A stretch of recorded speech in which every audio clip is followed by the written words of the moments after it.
കുറെ പേര് പറഞ്ഞു ദുനിയാവിലെ ഭാര്യമാരെ തന്നെ എന്ന് പറഞ്ഞപ്പോ ആളുകൾ കൈതാഴ്ത്തി. ഇത് നമ്മുടെ ഒരു തെറ്റിദ്ധാരണയാണ്. പടച്ചോനെ, ഈ സാധനം ഇനി സ്വർഗത്തിലും വരുമെന്ന് കരുതിയിട്ട, അവിടെയെങ്കിലും ഊരുളിയങ്ങളെ കിട്ടുമെന്ന് വിചാരിച്ചിട്ടാണ് വാക്യം എന്ന് ഓതണത്. ഇനി ഈ സാധനം അവിടെയും വരുമെന്ന് വിചാരിച്ചിട്ടാ? അതാണ് ചിലരുടെ ധാരണ.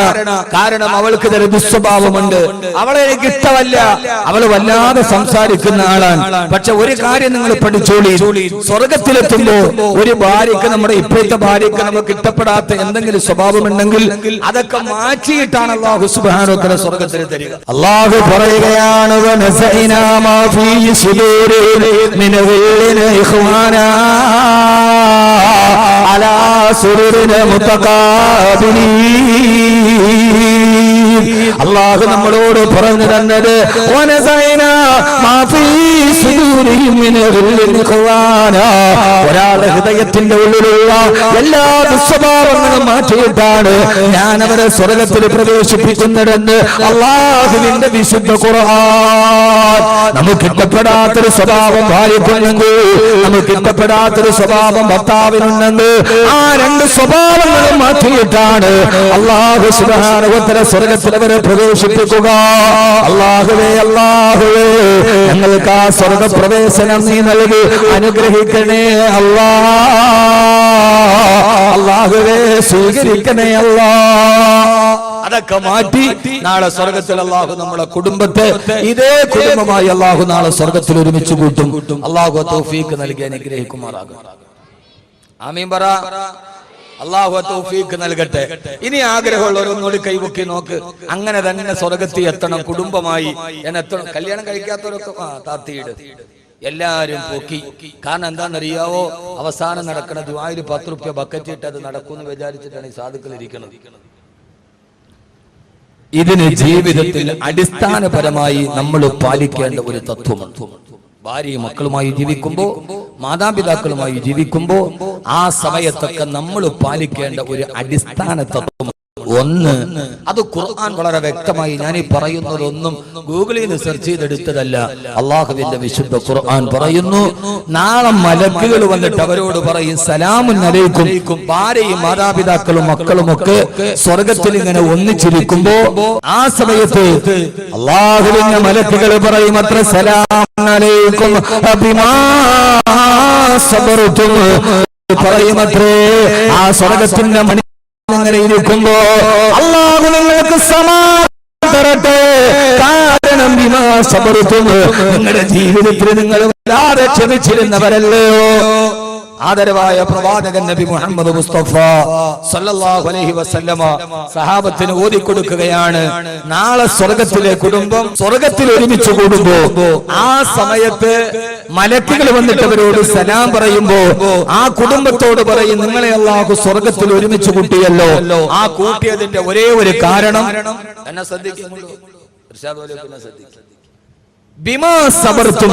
മലക്കുകൾ പറയും സൂറത്തുൽ റഅദ്, സലാമുൻ അലൈക്കും, നിങ്ങൾക്ക് അല്ലാഹു സമാധാനം തരട്ടെ, നിങ്ങൾ ക്ഷമിച്ച കാരണത്താൽ. നിങ്ങൾ ജീവിതത്തിൽ വല്ലാതെ ക്ഷമയുള്ളവരായിരുന്നു, നിങ്ങൾ ജീവിതത്തിൽ എല്ലാം ക്ഷമിച്ച ഭാര്യ ഭർത്താക്കന്മാരായിരുന്നു എന്ന് മലക്കുകൾ അവരോട് സലാം പറയുമ്പോൾ കൂട്ടിച്ചേർത്ത് പറയുമെന്ന് വിശുദ്ധ ഖുർആൻ സൂറത്തുൽ റഅദ്. അപ്പോ യഥാർത്ഥത്തിൽ സ്വർഗത്തിലെ കുടുംബമായി ഒരുമിച്ച് കൂടാൻ കഴിയണമെങ്കിൽ നമുക്കെല്ലാവർക്കും ഉണ്ടാകേണ്ട അടിസ്ഥാനപരമായ ഒരു സ്വഭാവ സവിശേഷതയുണ്ട്. അത് അസ്സബ്റു, ക്ഷമയാണ്. എന്താണ് നമുക്കില്ലാതെ പോയതും അത് തന്നെ. ഞാൻ സ്വർഗത്തിലെ കുടുംബം എന്ന് വെറുതെ ഒരു വാക്കിട്ട് കൊടുത്തതല്ല, സൂറത്തുൽ റഅദിലെ ആയത്തിന്റെ അർത്ഥം അതേപടി പറഞ്ഞതാണ്. മലക്കുകൾ പറയും, നിങ്ങൾ ഇപ്പൊ സ്വർഗത്തിന്റെ കട്ടിലിരിക്കാൻ കാരണം ബിമാ സബർതും, നിങ്ങൾ ദുനിയാവിൽ നന്നായി ക്ഷമിച്ചവരാണല്ലോ. ഫനിഅമ ഉഖ്ബദ്ദാർ, നിങ്ങൾക്ക് ഇന്ന് കിട്ടിയ ഭവനം എത്ര മനോഹരം, എത്ര സുമോഹനം, നിങ്ങൾക്ക് ഇന്ന് കിട്ടിയ ഭവനം എന്നവര് പറയുമെന്ന് വിശുദ്ധ ഖുർആൻ. അതുകൊണ്ട് എന്റെ സഹോദരങ്ങളെ, ഇനി ഞാൻ പറഞ്ഞല്ലോ, ജന്നാത്തു അദ്നിൻ യദ്ഖുലൂനഹാ വമൻ സലഹ മിൻ ആബായിഹിം വഅസ്വാജിഹിം വദുരിയാതിഹിം. മാതാപിതാക്കൾ, ഭാര്യ ഭർത്താക്കന്മാർ, മക്കൾ, ഇവരാണ് സ്വർഗത്തിലെ കുടുംബത്തിന്റെ അംഗങ്ങൾ. അല്ലാഹു നമ്മളെ അങ്ങനെ ആക്കി തരുമാറാകട്ടെ. അള്ളാഹു നമ്മളെ അങ്ങനെ ആക്കി തരുമാറാകട്ടെ. സ്വർഗത്തിലെ കുടുംബം ഈ കല്യാണം നടന്ന ഓഡിറ്റോറിയത്തിന്റെ മുമ്പിൽ വെച്ച് തന്നെ പറയേണ്ടി വന്നു എന്നുള്ളത് ഒരു വലിയ നന്മയായി ഞാൻ കരുതുകയാണ്. കാരണം ഇനി പറയാൻ പോകുന്നതാണ്, ഭാര്യ ഭർത്താക്കന്മാരുടെ ഇടയിൽ ക്ഷമ വേണം, മാതാപിതാക്കളുടെയും മക്കളുടെയും ഇടയിൽ ക്ഷമ വേണം. എല്ലാം ഈ ജീവിതത്തോടെ അവസാനിക്കുമെന്ന് കരുതുമ്പോഴാണ് ഭാര്യ ഭർത്താക്കന്മാരെ തമ്മിൽ തന്റെ ഭർത്താവിനെ ഉപേക്ഷിച്ചും മക്കളുമായി ഇന്നലെ കണ്ടവന്റെ കൂടെ ഉറങ്ങിത്തിരിക്കാൻ ഭാര്യക്ക് പ്രചോദനമാകുന്നത് വിവാദമെന്നത് ഈ മണ്ണോടെ അവസാനിക്കുമെന്ന് കരുതുമ്പോഴാണ്. അതുകൊണ്ടാണ് ഒരു പുരുഷായുസ് മുഴുവനും തന്റെ പ്രിയപ്പെട്ട മക്കൾക്ക് വേണ്ടി പാടുപെട്ട് കല്യാണ പന്തലിൽ 1 മണിക്കൂർ കൂടി കഴിയുമ്പോ ഒരു നവവരന്റെ കയ്യിലേക്ക് തന്റെ മകളെ ഏൽപ്പിക്കാനുള്ള ചാരിതാർത്ഥ്യത്തോടെ കാത്തിരിക്കുന്ന പിതാവിന്റെ മുമ്പിൽ കടുത്തുലിട്ട സുണ്ണാഭരണവുമായി കൊയിലാണ്ടിയിലെ കല്യാണപ്പന്തൽ നിന്ന് പെണ്ണിറങ്ങി പോകുമ്പോ തന്റെ കത്തിക്കറിയുന്ന കോടതിയിൽ ഹാജരാക്കിയപ്പോൾ പൊട്ടിക്കരഞ്ഞ മാതാപിതാക്കൾ മോളെ ഇനിയെങ്കിലും തിരിച്ചു വരും എന്ന് പറയുമ്പോ കവിൾത്തടത്തിലൂടെ കണ്ണുനീര് ചാലിട്ടൊഴുകി കരയുന്ന മാതാപിതാക്കളുടെ കണ്ണുനീര് കാണാൻ കഴിയാതെ ഒരു മകൾക്ക് ഇറങ്ങിപ്പോകാൻ കഴിയുന്നത് വിവാഹമെന്ന ബന്ധം, കുടുംബമെന്ന ബന്ധം അത് ഈ മണ്ണിൽ അവസാനിക്കുന്നതോടെ അവസാനിച്ചു എന്ന മിഥ്യാധാരണയാണ്. അല്ല, ഇതേ വപ്പയുടെ മകളായി, ഇതേ ഉമ്മയുടെ മകളായി, ഇതേ ഭർത്താവിന്റെ ഭാര്യയായി, ഇതേ ഭാര്യയുടെ ഭർത്താവായി, ഇതേ മകന്റെ പിതാവായി നാളെ അല്ലാഹുവിന്റെ കാലാകാല സ്വർഗത്തിൽ ഞാൻ ആവേണ്ടതാണ് എന്ന ഒരു ബോധം. ഇവിടെ 60 വർഷമല്ലേ നമുക്ക് വാപ്പയാവാൻ കഴിയൂ, 40 വർഷമല്ലേ വാപ്പയാവാൻ കഴിയൂ, കൂടി വന്നാൽ 40 വർഷമല്ലേ നമുക്ക് ഭർത്താവാകാൻ കഴിയൂ.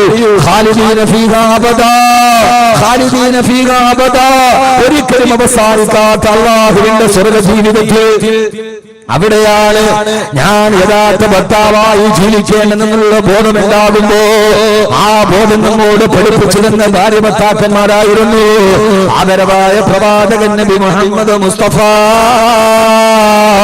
സല്ലല്ലാഹു അലൈഹി വസല്ലമ. അവിടുത്തെ പ്രിയപ്പെട്ട ഭർത്താവ്, അവരുടെ പ്രിയപ്പെട്ട ഭാര്യമാരുമടക്കമുള്ള ഒരു കുടുംബ ജീവിതത്തിന്റെ സംവിധാനങ്ങൾ നമ്മളോട് ജീവിതത്തിന്റെ അച്ചടക്കവും ചിട്ടയും പഠിപ്പിച്ചു കഴിയുമ്പോ ഞാൻ എന്റെ പ്രിയപ്പെട്ട സഹോദരങ്ങളോട് ക്ഷമയുടെ ജീവിതമാണ് നമുക്ക് പഠിപ്പിച്ചു തന്ന ഭാര്യ ഭർത്താക്കന്മാരിലോട്ട് കടന്നു പോവുകയാ ആദരവായ പ്രവാചകൻ നബി മുഹമ്മദ് മുസ്തഫ, ആദരവായ പ്രവാചകൻ നബി മുഹമ്മദ് മുസ്തഫ സല്ലല്ലാഹു അലൈഹി വസല്ലം. സദസ് ഇങ്ങനെ ഇരുന്ന വാള് നടക്കൂല, നിങ്ങൾ സലാത്ത് ചൊല്ലണം.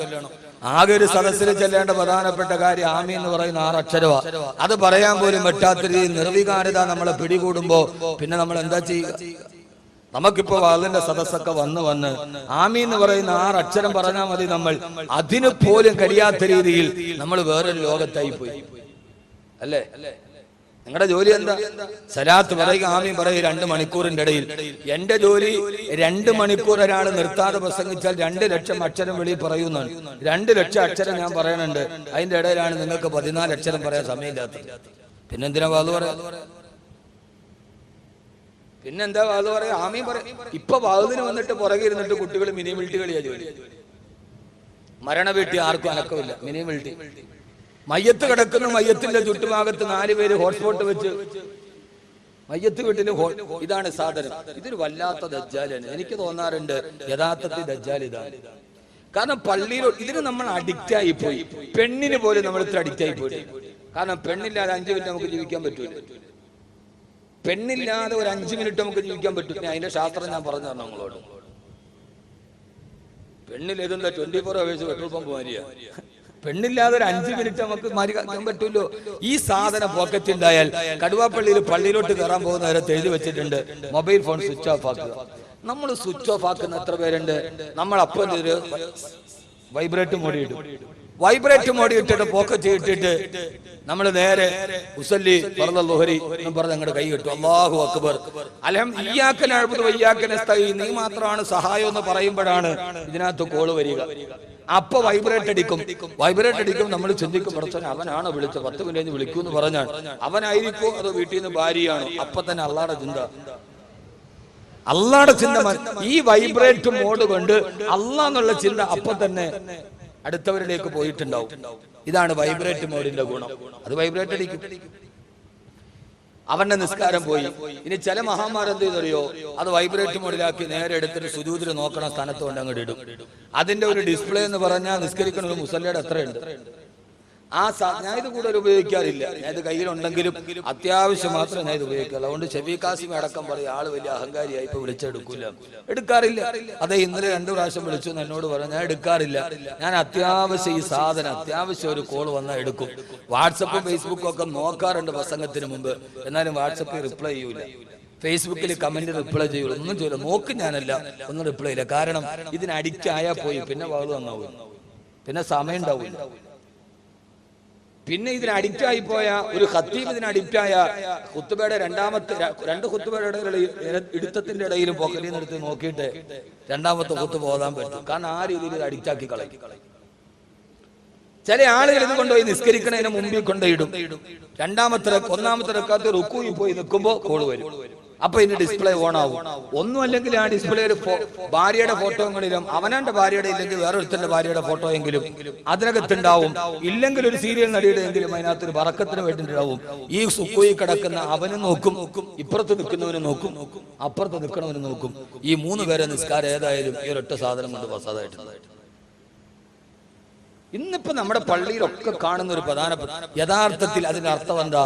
നിസ്കാരം നടക്കുന്ന 5 മിനിറ്റ് ഇത് സ്വിച്ച് ഓഫ് ചെയ്യാൻ കഴിയാത്ത രീതിയിൽ ഇത് നമ്മുടെ ഹൃദയത്തെ സ്വാധീനിച്ചു എന്നാണ് അതിന്റെ അർത്ഥം. സ്വിച്ച് ഓഫ് ചെയ്താൽ പിന്നെ കോൾ വന്ന് അറിയില്ലല്ലോ, മെസ്സേജ് വന്ന് അറിയില്ലല്ലോ. എന്താ ഒരു 5 മിനിറ്റ് സ്വിച്ച് ഓഫ് ചെയ്യാൻ പറ്റാത്തത്? അതിന്റെ അർത്ഥം അത് നമ്മുടെ ജീവിതത്തിൽ അത്രത്തോളം പടന്നു കയറിയെന്നാണ്. അതുകൊണ്ടാണ് DGP സെൻകുമാർ പറഞ്ഞത്, ഭർത്താവിനെ വിട്ടിട്ട് പെണ്ണുങ്ങൾ ഇങ്ങനെ ഒളിച്ചോടാൻ 2 കാര്യമുള്ളൂ. 1 മൊബൈൽ ഫോൺ, 2 സീരിയൽ. എന്താ സീരിയല്? നിങ്ങൾ ചിന്തിക്കുക, എന്താ സീരിയല്? സീരിയൽ എന്ന് പറഞ്ഞാൽ അവിഹിത ഗർഭം ധരിച്ച പെണ്ണ് 9 മാസം ആരും അറിയാതെ എങ്ങനെ മൂടി വെക്കണമെന്നുള്ള മുഴുവൻ ഉപായവും അതിലൂടെ പഠിപ്പിച്ചു കൊടുക്കുന്നുണ്ടോ? പിന്നെ പെണ്ണുങ്ങൾക്ക് എന്താ പേടി? നെറ്റിലൊന്നും നോക്കണ്ട, സീരിയൽ കണ്ടാൽ മതി. ഗർഭം മറ്റൊരാളറിയാതെ എങ്ങനെ ഒളിപ്പിച്ചു വെക്കാം, അതിന്റെ ട്രിക്കൊക്കെ അതിനകത്തുണ്ടാവും. അമ്മായിയമ്മ ആരും അറിയാതെ എങ്ങനെ കൊല്ലാം. ഇതൊക്കെ DGP സെൻകുമാർ പോലും പറഞ്ഞു സീരിയലാണ് സ്ത്രീകളെ ഇത്രത്തോളം വഴിതെറ്റിക്കുന്നത് എന്ന്. എന്നിട്ട് നമ്മുടെ ഭാര്യമാർ അതിന് അഡിക്റ്റ് ആയിട്ട് പോലും നമുക്കിതിനെ മാറ്റാൻ കഴിയുന്നില്ലെങ്കിൽ, എന്റെ പ്രിയപ്പെട്ട സഹോദരങ്ങളെ, നമ്മളെല്ലാവരും അതിന് അഡിക്റ്റ് ആയി പോയി എന്നതാണ് അതിന്റെ അർത്ഥം.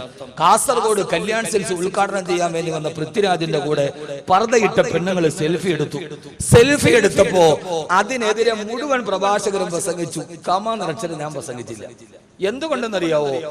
എന്നെ അത്ഭുതപ്പെടുത്തിയത് പൃഥ്വിരാജിന്റെ കൂടെ പർദ്ദയിട്ടിട്ട് ഫോട്ടോ എടുത്ത ആ യുവതി പെണ്ണുങ്ങളല്ല, അവരുടെ അങ്ങേയറ്റത്ത് ഒരു 60 വയസ്സുള്ള ഒരു ഉമ്മൂമ്മ ചിരിച്ചോണ്ടിരിപ്പുണ്ട്.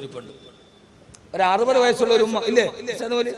അതാണ് നമ്മൾ അത്ഭുതപ്പെടുത്തേണ്ടത്. കാരണം ആ സമയത്ത് മക്കളെ അത് ചെയ്യരുത് എന്ന് പറഞ്ഞു കൊടുക്കേണ്ടത് ഈ ഒരു മുതിർന്ന തലമുറയായിരുന്നു. പക്ഷെ അവരെ പോലും ഈ സെൽഫി ബാധിച്ചു എന്ന് പറയുമ്പോൾ നമ്മളിനി എങ്ങനെയാണ് കുടുംബത്തെ മുമ്പോട്ട് കൊണ്ടുപോകുക? എന്നെ അത്ഭുതപ്പെടുത്തിയത് അങ്ങനെയാണ്. നമ്മളോട് ചില ഫോട്ടോ പറഞ്ഞുതരും. ഞാൻ അങ്ങനെ ചിന്തിക്കുന്ന ആളാ. വെള്ളിയാഴ്ച, റമദാനിന്റെ ആദ്യത്തെ വെള്ളിയാഴ്ചയിൽ കടുവാപ്പള്ളി നിറഞ്ഞു കവിഞ്ഞ് മുറ്റത്തും റോഡിലും ആളുകൾ നിറഞ്ഞു കവിഞ്ഞപ്പോൾ മനോരമയിൽ പിറ്റേ ദിവസം ഫോട്ടോ വന്നു. ആളുകളോട് എന്താ ഇപ്പൊ ആളുകളുടെ തക്കുവ? കടുവാപ്പള്ളിയിൽ റമദാനിലെ ആദ്യത്തെ വെള്ളിയിൽ റോഡിലാണ് ആളുകൾ നിസ്കരിച്ചത്. ഞാൻ ആ ഫോട്ടോ കണ്ടോ ചിന്തിക്കണം അങ്ങനെയല്ല, ഞാൻ നേരെ എതിര് ചിന്തിക്കും. അപ്പൊ അതിന്റെ അർത്ഥം റമദാൻ അല്ലാത്ത വെള്ളിയാഴ്ചകൾ പള്ളി പോകാത്ത ഒത്തിരി ആളുകൾ ആ മഹലിൽ ഉണ്ട് എന്നാണ് അതിന്റെ അർത്ഥം. ഇപ്പൊ കടുവാപ്പള്ളിയുടെ കഥ ഞാൻ പറഞ്ഞല്ല. വെള്ളിയാഴ്ച, റമദാനിലെ ആദ്യത്തെ വെള്ളിയാഴ്ച വലിയ ഫോട്ടോ പ്രസിദ്ധീകരണമാണ്. റോഡ് നിറഞ്ഞു കവിഞ്ഞു. അതിന്റെ അർത്ഥം റമദാൻ അല്ലാത്ത മാസങ്ങളിൽ വെള്ളിയാഴ്ച പോലും പള്ളി പോകാത്ത ജാഹിലിയങ്ങൾ അവിടെ ഉണ്ടെന്നാണ് അതിന്റെ അർത്ഥം. അവരെല്ലാം കൂടെ പള്ളി വന്നപ്പോഴല്ലേ ഇത് തികഞ്ഞത്. അപ്പൊ യഥാർത്ഥത്തിൽ നമ്മുടെ മുതിർന്ന തലമുറ പണ്ട് ആദ്യമായിട്ട് TV വന്ന് വീട്ടിൽ മേടിക്കാൻ പോയപ്പോ ഉമ്മ പറഞ്ഞു TV വീട്ടിൽ കയറ്റിയാൽ ഞാൻ ഇറങ്ങി പോകുന്നു. ഉമ്മയോട് പറഞ്ഞു, ഉമ്മ ഇത് പാപം ഒന്നും കിട്ടൂല, ബ്ലാക്ക് ആൻഡ് വൈറ്റ് TV ആണ്. പാപം കളവി അത് വിശ്വസിച്ചിട്ട് അകത്ത് കയറ്റി. ആ ഉമ്മയാണ് ഇന്നതിന്റെ മുമ്പിൽ നിന്ന് ഇറങ്ങാത്തത്. അവരാണ് ഈ സമൂഹത്തിന് നന്മ പഠിപ്പിച്ചു കൊടുക്കേണ്ടത്. പൃഥ്വിരാജിന്റെ കൂടെ പർദ്ദയിട്ടിട്ട് ഫോട്ടോ എടുത്തപ്പോ 55-60 വയസ്സുള്ള ഒരു വൃദ്ധയെയും അതിന്റെ മറുഭാഗത്ത് കണ്ടു എന്നതാണ് മുസ്ലിം സമൂഹത്തിന്റെ അധപ്പതനത്തിന്റെ നേർരേഖയുടെ ചിത്രമെന്ന് ഞാൻ നിങ്ങളോട് ഓർമ്മിപ്പിക്കുകയാണ്. എന്റെ പ്രിയപ്പെട്ട സഹോദരങ്ങളെ, കുടുംബം എന്നത് നാളെ സ്വർഗത്തിലേക്ക് മാറാനുള്ളതാണ്. അത് പഠിപ്പിച്ചു തന്ന ആളാണ് ആദരവായ പ്രവാചകൻ നബി മുഹമ്മദ് മുസ്തഫ. ഉറക്കെ ആദരവായ പ്രവാചകൻ നബി മുഹമ്മദ് മുസ്തഫ വല്ലദീന യസ്ലൂന മാ അമറല്ലാഹു അൻ യുസ്സലാ അല്ലാഹു കൂട്ടിച്ചേർത്തുവന്ന ബന്ധങ്ങളെ വിച്ഛേദിക്കാതെ അവസാനം വരെ അതിനെ നിലനിർത്തിയവരാണ് കുടുംബത്തിന്റെ സ്വർഗത്തിലോട്ട് കടന്നു പോകുന്നവരെന്ന് ഖുർആൻ പറയുമ്പോ ആ സമയത്ത് നമ്മൾ കുടുംബ ജീവിതത്തിന് ധാരാളം ക്ഷമയില്ലാതെ ആ കുടുംബ ജീവിതം നമുക്ക് മുമ്പോട്ട് കൊണ്ടുപോകാൻ സാധ്യമല്ല.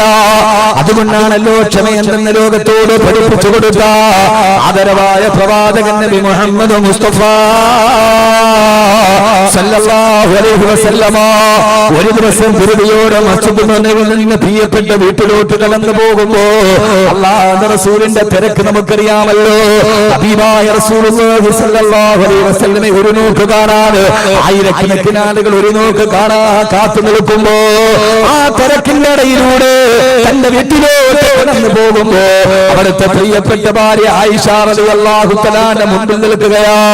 തന്റെ വീട്ടിലേക്ക് ജീവിതത്തിന്റെ തിരക്കിന്റെ ഇടയിൽ കടന്നു വന്ന പ്രിയപ്പെട്ട ഭർത്താവിനോട് ആയിഷ റളിയല്ലാഹു തആല ചോദിച്ചു അത്രേ, യാ റസൂലല്ലാഹ് യാ ഹബീബല്ലാഹ്, അല്ലാഹുവിന്റെ തിരുദൂതരേ, അങ്ങേക്ക് ഈ ദുനിയാവിലെ സ്നേഹമേറെ പെണ്ണിനോടാണ് നബി. ആരോടാണ് ചോദ്യം? അല്ലാഹുവിന്റെ റസൂലിനോടാ. തന്റെ ബാഹ്യ ജീവിതത്തിന്റെ തിരക്കുകളുടെ ഇടയിൽ നിന്ന് വീട്ടിലേക്കൊരു സമാധാനത്തിൽ കടന്നു വരുമ്പോ നമ്മളൊക്കെ പറയാൻ പറ്റൂല, ക്ഷമിക്കാൻ കഴിയില്ല ഉസ്താദ്, അവളുടെ വർത്തമാനം അങ്ങനത്തെ വർത്തമാനമോ. എല്ലാ തിരക്കിന്റെ ഇടയിൽ വീട്ടിലോട്ട് കടന്നു വരുമ്പോ ഭാര്യ ചോദിച്ചു അത്ര ആയിഷ റളിയല്ലാഹു അൻഹാ, അല്ലാഹുവിന്റെ തിരുദൂതരേ, അങ്ങേക്ക് ഞാനൊരു കാര്യം ചോദിക്കട്ടെയോ? എന്നാണ് ആയിഷ, ഈ ദുനിയാവിൽ ഏറ്റവും ഇഷ്ടപ്പെട്ട പെണ്ണേതാണ് യാ റസൂലല്ലാഹ് സല്ലല്ലാഹു അലൈഹി വസല്ലം. ഇവിടെ നമ്മുടെ ഭാര്യയെ നമ്മളെ ഒന്ന് സങ്കല്പിക്കുക. നമ്മൾ പള്ളിയിൽ ജോലിയൊക്കെ കഴിഞ്ഞ് അല്ലെങ്കിൽ നാട്ടിൽ കച്ചവടമൊക്കെ കഴിഞ്ഞിട്ട് വൈകുന്നേരം വീട്ടിലോട്ട് വരെ ഒരു സമാധാനത്തിലൊന്ന് കുളിച്ചിട്ട് കിടക്കാൻ ആ തിരക്കിൽ ഇങ്ങനെ വരുമ്പോ ഭാര്യ തടഞ്ഞു നിർത്തിട്ട് ചോദിക്കുക, പിന്നെ ഞാൻ ഒരു ചോദ്യം ചോദിക്കട്ടെ, നിങ്ങൾക്ക് ഈ ദുനിയാവിൽ ഏറ്റവും ഇഷ്ടം ഏത് പെണ്ണിനോടാ? നമ്മൾ എന്ത് പറയും? നിങ്ങൾ ആരും ചിരിക്കണ്ട, ഞാൻ ഖുർആനെ പരിചയപ്പെടുത്താണ്. നമ്മൾ എന്ത് പറയാ അവരോട്? എന്താ ചെയ്യാ? എന്ത് പറയാ സലീം ഭായി? ഈ ചിരി നമ്മുടെ ഇതൊക്കെ അങ്ങോട്ട് മാറും. പണ്ടാരടങ്ങാൻ ഇപ്പൊ ചോദിക്കാൻ ലവിന്റെ മീറ്ററുമായിട്ട് വരാൻ പറ്റിയ സമയം. മനുഷ്യരൊന്ന് പോയി കുളിച്ചിട്ടൊന്ന് ഡ്രസ്സ് മാറി, എന്നൊക്കെ പ്രാന്താണ്. ചിലപ്പോ ഭാര്യ നിഷ്കളങ്കമായിട്ട് നിങ്ങൾക്ക് ഏറ്റവും കൂടുതൽ സ്നേഹാരോടാ. അപ്പൊ ഒന്നും പറയാൻ പറ്റിയില്ലേലും നമ്മൾ എന്ത് ചോദിക്കുന്നറിയോ? മെല്ലെ മുഖത്ത് പട്ട. സ്വാഭാവികമായിട്ട് നമ്മുടെ മറുപടി അങ്ങനെയാവാം. യഥാർത്ഥത്തിൽ ആയിഷ റളിയല്ലാഹു തആല ഇത് ചോദിക്കാൻ കാരണം യുദ്ധത്തിന് വേണ്ടി റസൂലുള്ളാഹി സ്വല്ലല്ലാഹു അലൈഹി വസല്ലം പോയി ദിവസങ്ങളോളം വീട്ടിൽ നിന്ന് മാറി നിന്ന് പള്ളിയിൽ വന്നിട്ടാണ് മുത്തുനബി സല്ലല്ലാഹു അലൈഹി വസല്ലം വീട്ടിലേക്ക് വരുന്നത്. കുറെ ദിവസം തന്നെ മുത്തുനബി തന്നിൽ നിന്ന് അകന്നു നിന്നപ്പോ ആയിഷ റളിയല്ലാഹു തആലയ്ക്ക് ഒരു സങ്കടം. എന്തേ ഇതിന്റെയൊക്കെ തിരക്കിൽ എന്നെ മറന്നു പോകുന്നു, എന്റെ റസൂൽ എന്നോട് മറന്നു പോയോ? അതുകൊണ്ടാണ് വന്ന ഉടനെ കൊച്ചു പെണ്ണല്ലേ ആയിഷ റളിയല്ലാഹു അൻഹ ചോദിച്ചു, നബിയെ അങ്ങേക്ക് ഏറ്റവും ഇഷ്ടം ഏത് പെണ്ണിനോടാ? വേറെ ഭാര്യമാരുണ്ടല്ലോ. നിഷ്കളങ്കമായ ചോദ്യം. ഇവിടെയാണ് ഒരു ഭർത്താവിനെ നമ്മൾ പഠിക്കേണ്ടത്. നമ്മൾ ഒളിച്ചോട്ടത്തിന്റെ കഥയൊക്കെ പറയുമ്പോൾ നമ്മുടെ ഭാഗം ചിലപ്പോ നമുക്ക് കുറച്ച് ക്ലിയർ ആക്കേണ്ടതുണ്ട്. ഇവിടെയാണ് ഒരു ഭർത്താവിനെ പഠിപ്പിച്ചു തരാൻ ആദരവായ റസൂലുള്ളാഹി സ്വല്ലല്ലാഹു അലൈഹി വസല്ലമ ലോകത്തിലെ ഏറ്റവും വലിയ ക്ഷമയുടെയും ഗുണമേന്മയുടെയും സഹിഷ്ണുതയുടെയും പാഠം പഠിപ്പിച്ചു തന്ന ഗുണമേന്മയും കുടമയും മുഖചന്ദ്രവും സകലത്തിലും തനിച്ചോരില അതല്ലദീ ഖുലിഅത അലൈഹി മലാബിസു വനഫായിസു ഫനലീറുഹു വലാ യൂജദു. ലോകത്തിലെ ഏറ്റവും വലിയ സൗന്ദര്യമുള്ള മുഖകമലത്തെ തന്റെ പുഞ്ചിരിയുടെ അകമ്പടി കൊണ്ട് ആ സൗന്ദര്യത്തെ സദഗുണീകരിച്ച അല്ലാഹുവിന്റെ റസൂൽ ഓടി വരുമ്പോ തന്റെ പ്രിയപ്പെട്ട ഭാര്യ ചോദിച്ചപ്പോ ആയിഷ റളിയല്ലാഹു അൻഹയോട് പറഞ്ഞു അത്രേ, ആയിഷ, ഈ ദുനിയാവിൽ എനിക്ക് ഏറ്റവും ഇഷ്ടമേറിയ പെണ്ണിനോടൊന്നറിയോ? അത് നിന്നോടാണ് ആയിഷ. എന്റെ ഹൃദയത്തിലെ ഏറ്റവും വലിയ സ്നേഹം നിന്നോടാണ് മോള്. ഏത് സമയത്തും എന്റെ ഹൃദയത്തിൽ നീ നീയാണ്, കണ്ണിനുള്ളിൽ നീയാണ്, കണ്ണടച്ചാൽ നീയാണ്, കണ്ണു തുറന്നാ നീയാണ്, നെഞ്ചിനുള്ളിൽ നീയാണ്. ഏഴാം പകലിന്റെ അങ്ങേറ്റത്ത് പോയി ഒളിച്ചു കിടന്നാലും നിന്നെ ഞാൻ തേടിയെത്തും ഭൂമിയെ എന്ന് മുഖത്ത് നോക്കി പാടേണ്ടത് ആരാണ്ട് പെണ്ണിന്റെ മുഖത്തല്ല, ഇന്നലെ ഓഫീസിൽ വന്ന ജോലിക്കാരിയുടെ മുഖത്തല്ല, ബസ് സ്റ്റോപ്പിൽ വെച്ച് കിടന്ന മടിക്കുത്തിന്റെ കനം കണ്ടിട്ട് നിന്നെ ചിരിച്ചു കാണിച്ച പെണ്ണിന്റെ മുഖത്ത് നോക്കിയിട്ടല്ല.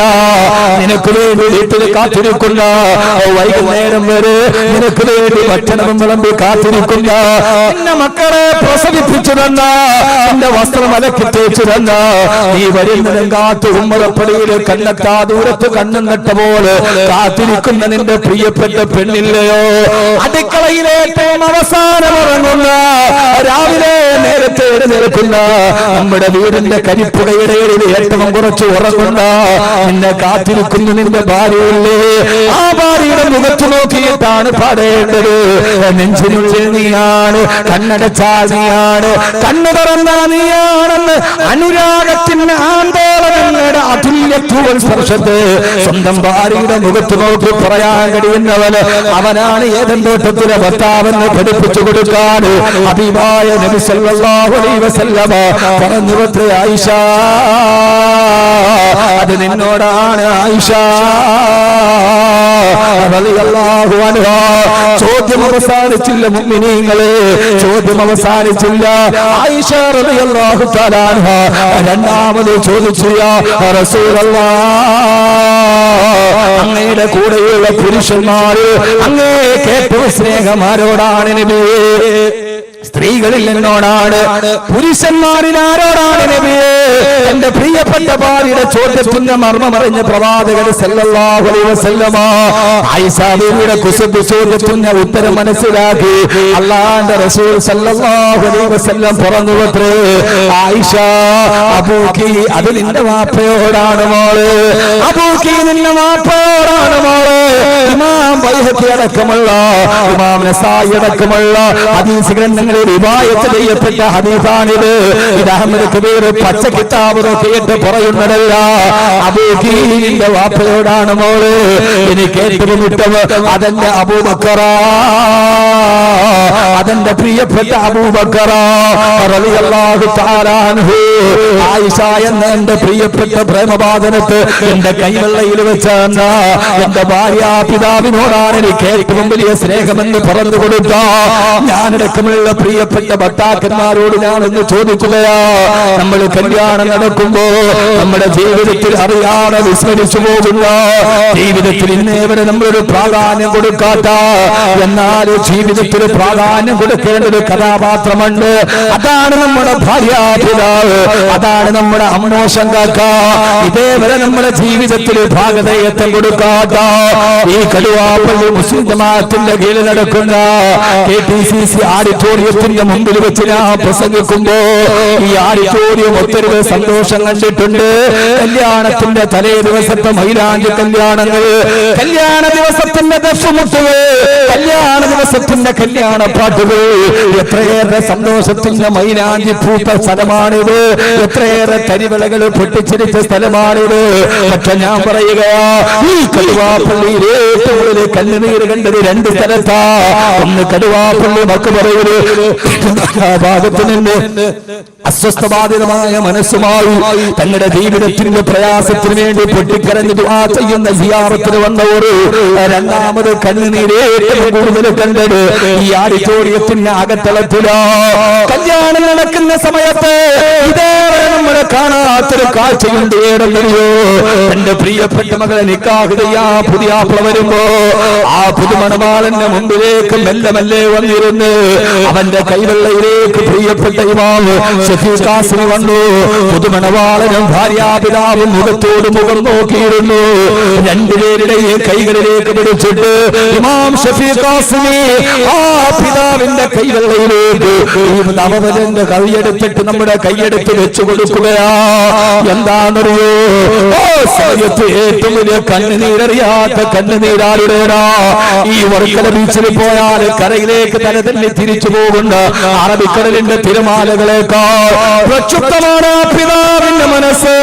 അല്ലാഹുവേ, 18 വർഷക്കാലം കൈവെള്ളയിൽ കൈവല്യം പോലെ ഞാൻ കാത്തു സൂക്ഷിച്ച ഓടി വരുമ്പോൾ മിഠായിക്ക് വേണ്ടി എന്റെ അടുക്കലേക്ക് ഓടി വന്നെന്റെ കന്റെ ചുമലിൽ കെട്ടിപ്പിടിച്ച ഈ 18 വർഷക്കാലം വരെ ഓരോ സമയത്തും കാലാണോ കൈയാണോ വളർന്നിരുന്ന നോട്ടുണ്ട് ഞാൻ വളർത്തിക്കൊണ്ടുവന്ന എന്റെ പൊന്നുമോൾ.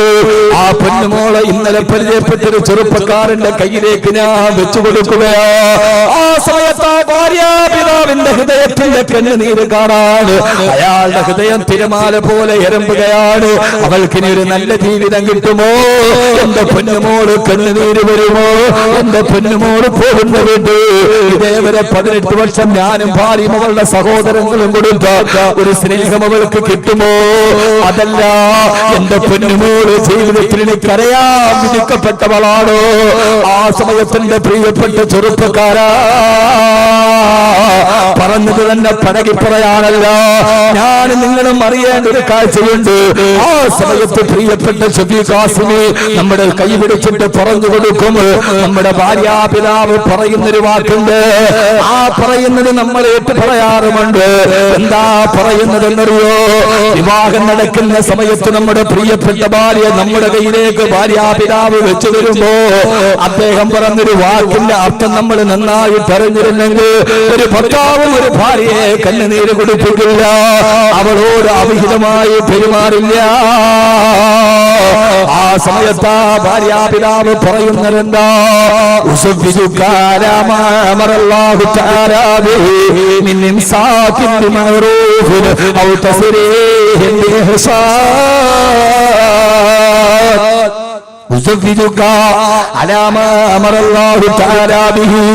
അല്ലാഹു കൽപ്പിച്ചു തന്നതുപോലെ എന്റെ പൊന്നുമോളെ നിന്റെ കയ്യിലേക്ക് ഞാൻ വിവാഹം ചെയ്തു തരികയാ. ആ വാക്കിന്റെ അർത്ഥം ഇതാണ്. ഈ ആളിച്ചോറിയത്തിലെ മുടങ്ങിക്കേട്ട ആ വാക്കിന്റെ അർത്ഥം ഞാൻ എന്റെ ആണുങ്ങളോട് പറഞ്ഞു തരികയാ. ഓരോ പിതാക്കളോട് ഭർത്താക്കന്മാരോട്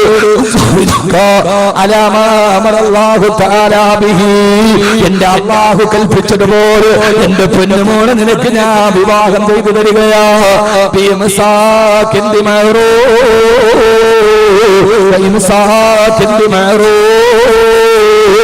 എന്റെ ഈ മകളിലേവരെ ജീവിച്ച സാഹചര്യത്തിൽ നിന്ന് നിന്റെ ജീവിതത്തിലേക്ക് വരുമ്പോ നിനക്കിഷ്ടപ്പെടാത്ത സ്വഭാവം എന്റെ പൊന്നുമോൾക്കുണ്ടാകാം, നിനക്കിഷ്ടപ്പെടാത്ത സ്വഭാവങ്ങൾ ഉണ്ടാവാം. അതിനെല്ലാം നീ ഉപദേശിച്ച് പരിഹരിക്കണേ. അതല്ല ഇൻസാഖെന്ന് പറഞ്ഞ നോമ്പില്ലെങ്കിലും നോമ്പുള്ളതുപോലെ അഭിനയിക്കുക. ആ ദുസ്വഭാവം നിനക്കിഷ്ടപ്പെട്ടില്ലെങ്കിലും സന്തോഷത്തോടെ അഭിനയിച്ച് മെല്ലെ മെല്ലെ നീ അതിനെ ശരിയാക്കണേ. ഒരു സാഹചര്യത്തിൽ നിന്ന് വേറൊരു സാഹചര്യത്തിലേക്ക് വരുന്ന പെണ്ണാണ്, അതുകൊണ്ട് അവളോട് നല്ല രീതിയിൽ നീ പെരുമാറണേ. അതല്ല അവളുടെ സ്വഭാവം നിനക്ക് സഹിക്കാൻ കഴിയുന്നില്ലെങ്കിൽ അവളെ നീ മർദ്ദിക്കരുത്. എന്റെ പൊന്നുമോളെ അടിച്ച് അവശയാക്കരുത്. അവളെ കുറിച്ച് നീ അപവാദം പറയരുത്.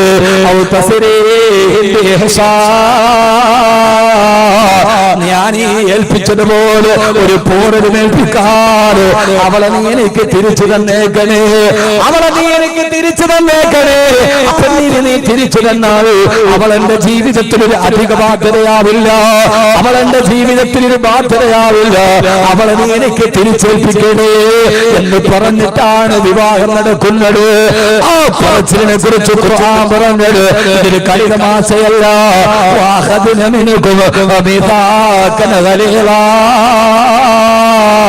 ഇതൊരു ബലിത്തമായ ഉടമ്പടിയാണ്. ഇത് ബലിത്തമായ ഉടമ്പടിയാണെന്ന് അല്ലാഹുവിന്റെ വിശുദ്ധ ഖുർആൻ. അതുകൊണ്ട് സഹോദരങ്ങളെ, കുടുംബജീവിതം എന്ന് പറഞ്ഞാൽ അതൊരു വ്യവച്ഛേദനത്തിന്റെ ഗുണപാഠമാണ്. നമ്മുടെ ഭാര്യാപിതാവിന് ഹബീബായ റസൂലുള്ളാഹി സ്വല്ലല്ലാഹു അലൈഹി വസല്ലം പറഞ്ഞു, ആയിഷ എനിക്ക് ഏറ്റവും ഇഷ്ടപ്പെട്ട പുരുഷൻ അബൂക്കി, അത് നിന്റെ വാപ്പയാണ് പൊന്നുമോളെ. സന്തോഷായി.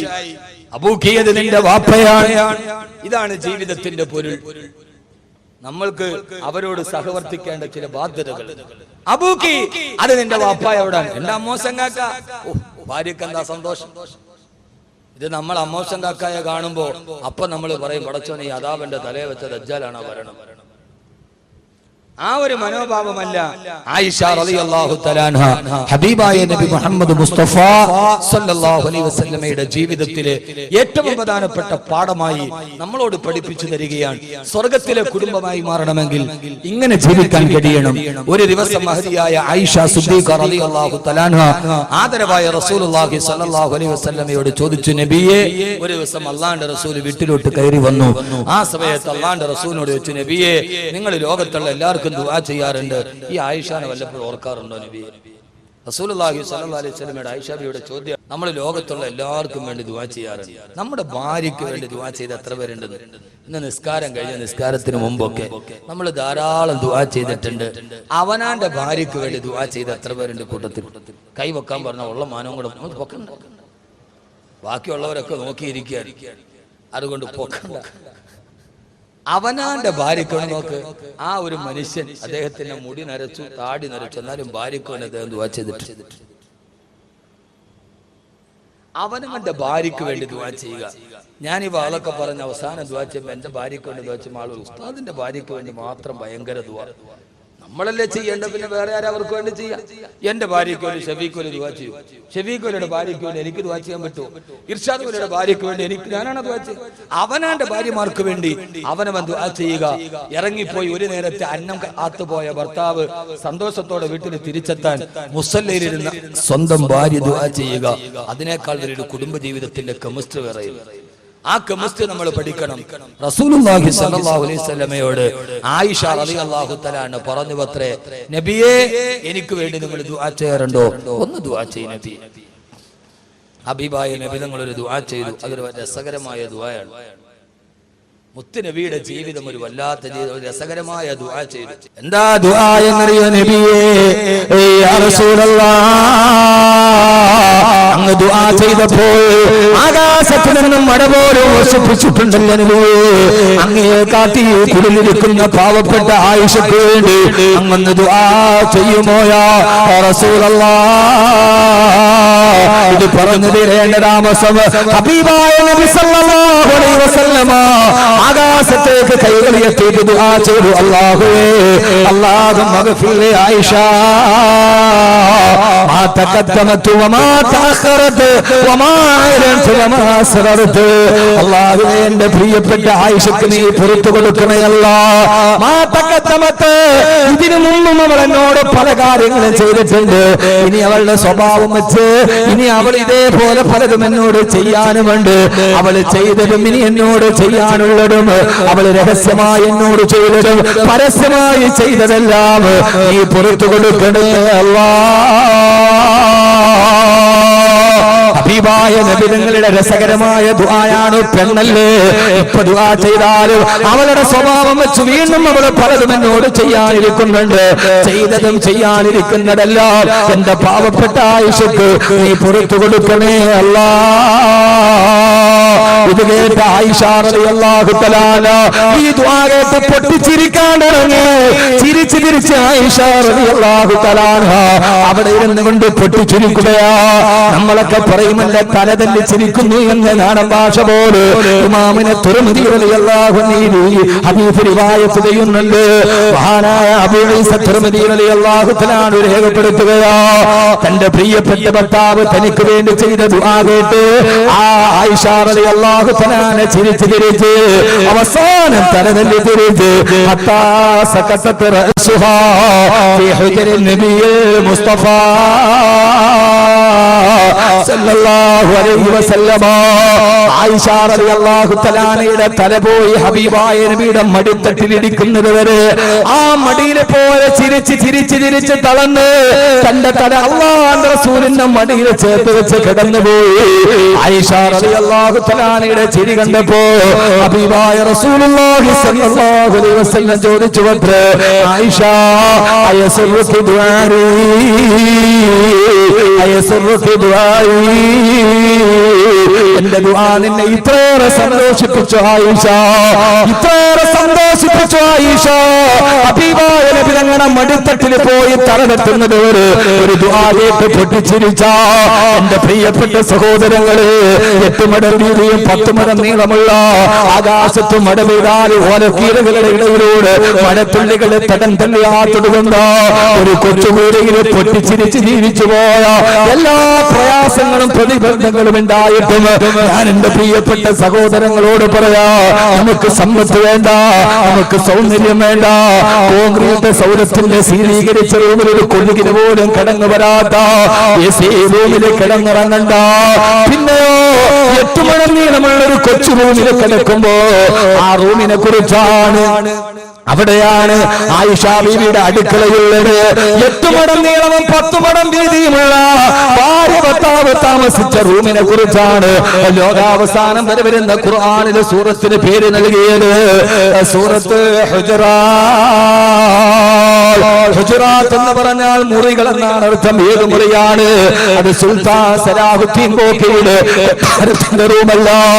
ഏത് റൂമിനെ കുറിച്ചാ പറയുക? ബോളിവുഡിന്റെ നടി ആഞ്ചലീന ജോളി മധുവിധു ആഘോഷിച്ച ദുബൈയിലെ പാംതുമീറാ ബീച്ചില് എത്തിമക്കളിന്റെ അടിഭാഗത്തു കൂടി പറന്നു പോകുന്ന ഡോൾഫിനുകളെ ലൈവായി കണ്ട് കിടന്നിറങ്ങിയ മുറിയെ കുറിച്ചല്ല.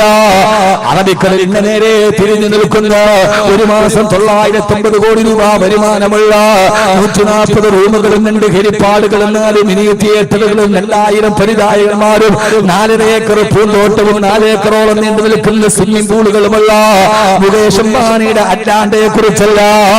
പിന്നെ ഈ പറയുന്ന വീടിനെ കുറിച്ചെന്നറിയോ? ഏത് വീടിനെ കുറിച്ചെന്നറിയോ? ഒരു നേരത്തെ വിളക്ക് കത്തിക്കാൻ എണ്ണ പോലുമില്ലായിരുന്ന ആയിഷ റളിയല്ലാഹു തആല അല്ലാഹുവിന്റെ റസൂൽ വഫാത്തായതിനു ശേഷം ആയിഷ റളിയല്ലാഹു തആല 2 കൂട്ടുകാരികളോട് കഥ പറയുമ്പോ ആയിഷ ബീവി പറഞ്ഞു, എന്റെ മടിത്തട്ടിൽ കിടന്നിട്ടാണ് എന്റെ പ്രിയപ്പെട്ട ഭർത്താവ് വിട പറഞ്ഞു പോയത്. പക്ഷേ എന്റെ മടിയിൽ തലവെച്ചിട്ട് എന്റെ ഭർത്താവ് വിട പറഞ്ഞു പോലും എന്റെ ഭർത്താവിന്റെ മുഖം ഞാൻ കണ്ടിട്ടില്ല.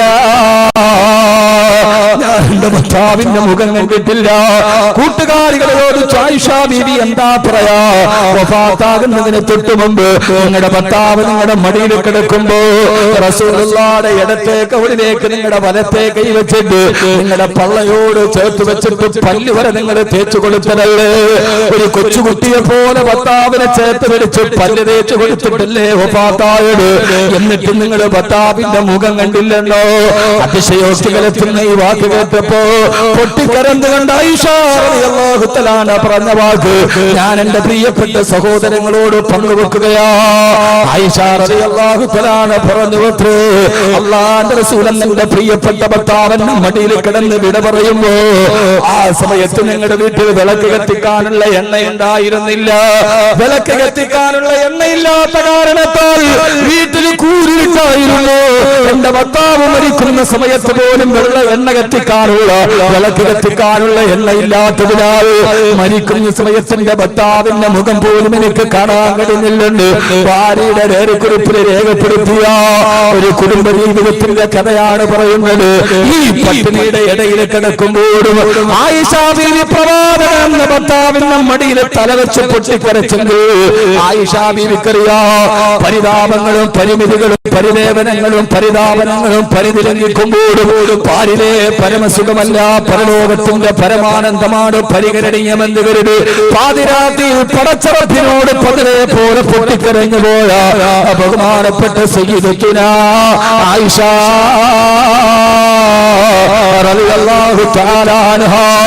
അതുകൊണ്ട് എന്റെ പ്രിയപ്പെട്ട ഭാര്യ ഭർത്താക്കന്മാരോട് ഏറെ പറയാനുള്ള സമയമില്ല, ഏറെ പറയാനുള്ള സാഹചര്യം നമ്മുടെ മുമ്പിലില്ല. ഇത് നമ്മുടെ വീട്ടിൽ പട്ടിണിയില്ലല്ലോ. സാമ്പത്തികം അടിഞ്ഞുകൂടിയിട്ടും കേരളത്തിന്റെ സാമൂഹ്യ ക്ഷേമ വകുപ്പിന്റെ റിപ്പോർട്ട് പ്രകാരം 2015 85,000-ഓളം ഭാര്യ ഭർത്താക്കന്മാരാണ് വിവാഹമോചനം കാത്തുകിടക്കുന്നത്. കേരളത്തിൽ മാത്രം 85,000-ഓളം വിവാഹമോചന കേസുകളാണ് കേരളത്തിന്റെ കോടതികളിൽ കെട്ടിക്കിടക്കുന്നത്. എന്താണ് കാരണമെന്നറിയുമോ? കേരളത്തിൽ വിധവകൾ വർദ്ധിപ്പിച്ചു വരുമ്പോ കേരളത്തിൽ സൈബർ വിധവകൾ വർദ്ധിക്കുകയാണത്രേ. ആരാണ് സൈബർ വിധവ എന്ന് നിങ്ങൾക്കറിയുമോ? മലയാളം അവൾക്ക് കൊടുത്ത പേരാണ് സൈബർ വിധവ. തന്റെ പ്രിയപ്പെട്ട ഭർത്താവ് രാവിലെ വീട്ടിൽ നിന്നിറങ്ങി വൈകുന്നേരം തിരിച്ചു വരുന്നതുവരെ തന്റെ ഭർത്താവിന് ഭക്ഷണം ഒരുക്കി കിടപ്പറയും വിളിച്ചു കാത്തിരിക്കുമ്പോ ആ ഭർത്താവ് ഓഫീസിലിരുന്ന് ജംഗ്ഷനിലിരുന്ന് ഫേസ്ബുക്കിലൂടെ അന്യ പെണ്ണുമായി ചാറ്റ് നടത്തുമ്പോ പാവപ്പെട്ട ഭാര്യ വീട്ടിൽ കിടപ്പറ വിളിച്ചിട്ട് കാത്തിരിക്കുകയാ. ഇവർക്ക് മലയാള രാജ്യം കൊടുത്ത പേരാണ് സൈബർ വിധവ. ആ സൈബർ വിധവകൾ ഗണാനുഗണനമായി വർദ്ധിപ്പിച്ചു വരുമ്പോ എന്റെ പ്രിയപ്പെട്ട ചെറുപ്പക്കാരാ, ഞാനൊരു കാര്യം പറഞ്ഞു തരട്ടെയോ? ഇന്നലെ രാവിലെ എന്റെ വീട്ടിൽ രാവിലെ 10 മണി മുതൽ ഇന്നലെ എനിക്ക് വെമ്പായത്താണ് പ്രസംഗം. 7:30 മണിക്ക് ഞാൻ വീട്ടിൽ നിന്ന് ഇറങ്ങുന്നത് വരെ എന്റെ വീട്ടിൽ നിറച്ചും ആളുണ്ട് ഓരോ സമയത്ത്. കാരണമല്ല, ഗൾഫിൽ നിന്ന് ഭർത്താവ് ഗൾഫിൽ നിന്ന് വരുന്നതിന് മുമ്പ് ഭാര്യ മറ്റൊരാളുടെ കൂടെ പോയി. ഒരാള് പറയാ വേറൊരാള് പറഞ്ഞത് 2 മക്കളുമായി ഹാർട്ട് അറ്റാക്ക് വന്ന് ആൻജിയോപ്ലാസ്റ്റി ചെയ്തിട്ട് ജീവിക്കാൻ വകയില്ലാതെ ഞാനൊരു ഓട്ടോ റിക്ഷ ഓടിക്കുകയാ. എന്റെ മകന് 15 വയസ്സ് പ്രായമായി. 5 വർഷം കൂടി എന്റെ പൊന്നുമോനെ വളർത്തിയാൽ അവൻ എനിക്കൊരു നേരത്തെ മരുന്ന് മേടിച്ചു തരാനുള്ള പ്രാപ്തി എത്തിയ ഞാൻ കഷ്ടപ്പെട്ട് വളർത്തിയ എന്റെ മോനെയും കൂട്ടി അവർ വേറൊരുത്തന്റെ കൂടെ ഒളിച്ചോടിയുള്ള പരാതിയുമായി അവരൊന്ന് കണ്ടുപിടിക്കാൻ സഹായിക്കണേ. ഒളിച്ചോടിയവൻ മൂവാട്ടുപടക്കാരനാ. എന്റെ നാടിന്റെ ഒക്കെ അടുത്ത ഭാഗത്തായതുകൊണ്ടൊന്ന് സഹായിക്കുമോ എന്ന് ചോദിച്ചു. വൈകുന്നേരം വരെ എന്റെ വീടിന്റെ മുറ്റത്ത് ആളുകളുണ്ട്. ആ കൂടെ വന്നൊരു ഭർത്താവിനോട് പറഞ്ഞു, ഉസ്താദേ ഞാൻ ഗൾഫിലാണ് ജോലി. രാവിലെ എഴുന്നേറ്റാൽ 6 മണിക്ക് എന്റെ ഭാര്യയെ വിളിക്കും, 8 മണിക്ക് എന്റെ ഭാര്യയെ വിളിക്കും, ഉച്ചക്ക് ഭക്ഷണം കഴിക്കാൻ നേരത്തിന്റെ ഭാര്യയെ ഞാൻ വിളിക്കും, എന്നിട്ട് കിടന്നുറങ്ങും. എഴുന്നേറ്റാൽ ഉടനെ ഞാൻ അവളെ വിളിച്ചിട്ട് സുഖവിവരങ്ങൾ അന്വേഷിക്കും. മകരിവിനെ പള്ളി കഴിഞ്ഞ് വരുമ്പോൾ വിളിക്കും, ഇശാ കഴിഞ്ഞ് കിടക്കാൻ നേരത്തും വിളിക്കും. ഒരു ദിവസം 10 പ്രാവശ്യം ഞാൻ ഒരു 5 മിനിറ്റിൽ കുറയാറ് എന്റെ ഭാര്യയോട് വിളിച്ച് സംസാരിക്കാറുണ്ട്. നമ്മളൊക്കെ പറയും ഭർത്താക്കന്മാരെ വിളിക്കാഞ്ഞിട്ടാണ്, അവർക്ക് ആവശ്യമുള്ളത് കൊടുക്കാഞ്ഞിട്ടാണ്. എല്ലാം കൊടുത്ത ഭർത്താവും ഇങ്ങനെ എന്റെ മുമ്പിൽ പൊട്ടിക്കരഞ്ഞിട്ട് പറഞ്ഞു. എന്നിട്ടും അവൾ എന്നെ വിട്ടിട്ട് ഇറങ്ങിപ്പോയി. ഉസ്താദേ, എന്റെ പ്രിയപ്പെട്ട സഹോദരങ്ങളെ സഹോദരിമാരെ, അതുകൊണ്ട് എനിക്ക് നിങ്ങളോട് പറയാനുള്ളത്, എല്ലാം നഷ്ടപ്പെട്ട് ഭർത്താവിനെ വിട്ടിട്ട് ഇറങ്ങിപ്പോകുന്ന ഭാര്യമാരുടെ മാതാപിതാക്കളെ വിട്ടിട്ട് ഇറങ്ങിപ്പോകുന്ന ഓരോ കഥ കേൾക്കുമ്പോ അല്ലാഹു നമ്മുടെ ഭാര്യമാരെ സാലിഹാത്തുകളാക്കി തരട്ടെ. എങ്ങനെയുള്ള ഭാര്യമാരെന്നറിയോ? നിങ്ങൾക്കറിയുമല്ലോ, പാരാവാരം പോലെ പരന്നു കിടക്കുന്ന മരുഭൂമി, ഒരു മനുഷ്യവാസത്തിന്റെ വിദൂര സാധ്യത പോലുമില്ലാത്ത മരുഭൂമി, പിഞ്ചു പൈതലിനെ നെഞ്ചോട് ചേർത്ത് പിടിച്ച് ഭർത്താവ് ഫലസ്തീനിലേക്ക് യാത്രയാകുമ്പോ ആ പ്രിയപ്പെട്ട പൈതല് പൈതാഹം കൊണ്ട് പൊട്ടിക്കരയുമ്പോ സഫയിൽ നിന്ന് മറുവയിലേക്ക്, മറുവയിൽ നിന്ന് സഫയിലേക്ക് ഓടിക്കലണ്ട്. കാൽപ്പാടത്തിന്റെ ഇടയിൽ നിന്ന് നിർഗലിച്ചു വന്ന ജലസരത്തുകൾ കൊണ്ട് ജലപാനം ചെയ്ത് ആ പ്രിയപ്പെട്ട മകനെ വളർത്തു വലുതാക്കി 8 വർഷക്കാലം വളർത്തു വലുതാക്കുമ്പോ ആരാരും കടന്നു വരാത്ത മക്കയുടെ ഊഷരഭൂമിയിൽ ആരുമില്ലാതെ തന്നെ മകനായ ഇസ്മായിലിനെ വളർത്തു വലുതാക്കി 8 വർഷം കഴിയുമ്പോഴാണ് ഫലസ്തീനിൽ നിന്ന് പിതാവായ ഇബ്രാഹിം നബി വരിക. തന്റെ പ്രിയപ്പെട്ട പിതാവ് വരുമ്പോ മാറി നിന്നില്ല. ഓടിച്ചെന്ന് സലാം പറഞ്ഞ് തന്റെ പ്രിയപ്പെട്ട പിതാവിനെ കൈപിടിച്ചു കൊണ്ടുവന്ന് അന്ന് രാത്രിയിൽ കിടക്കുമ്പോ സ്വപ്നം കാണുകയാ.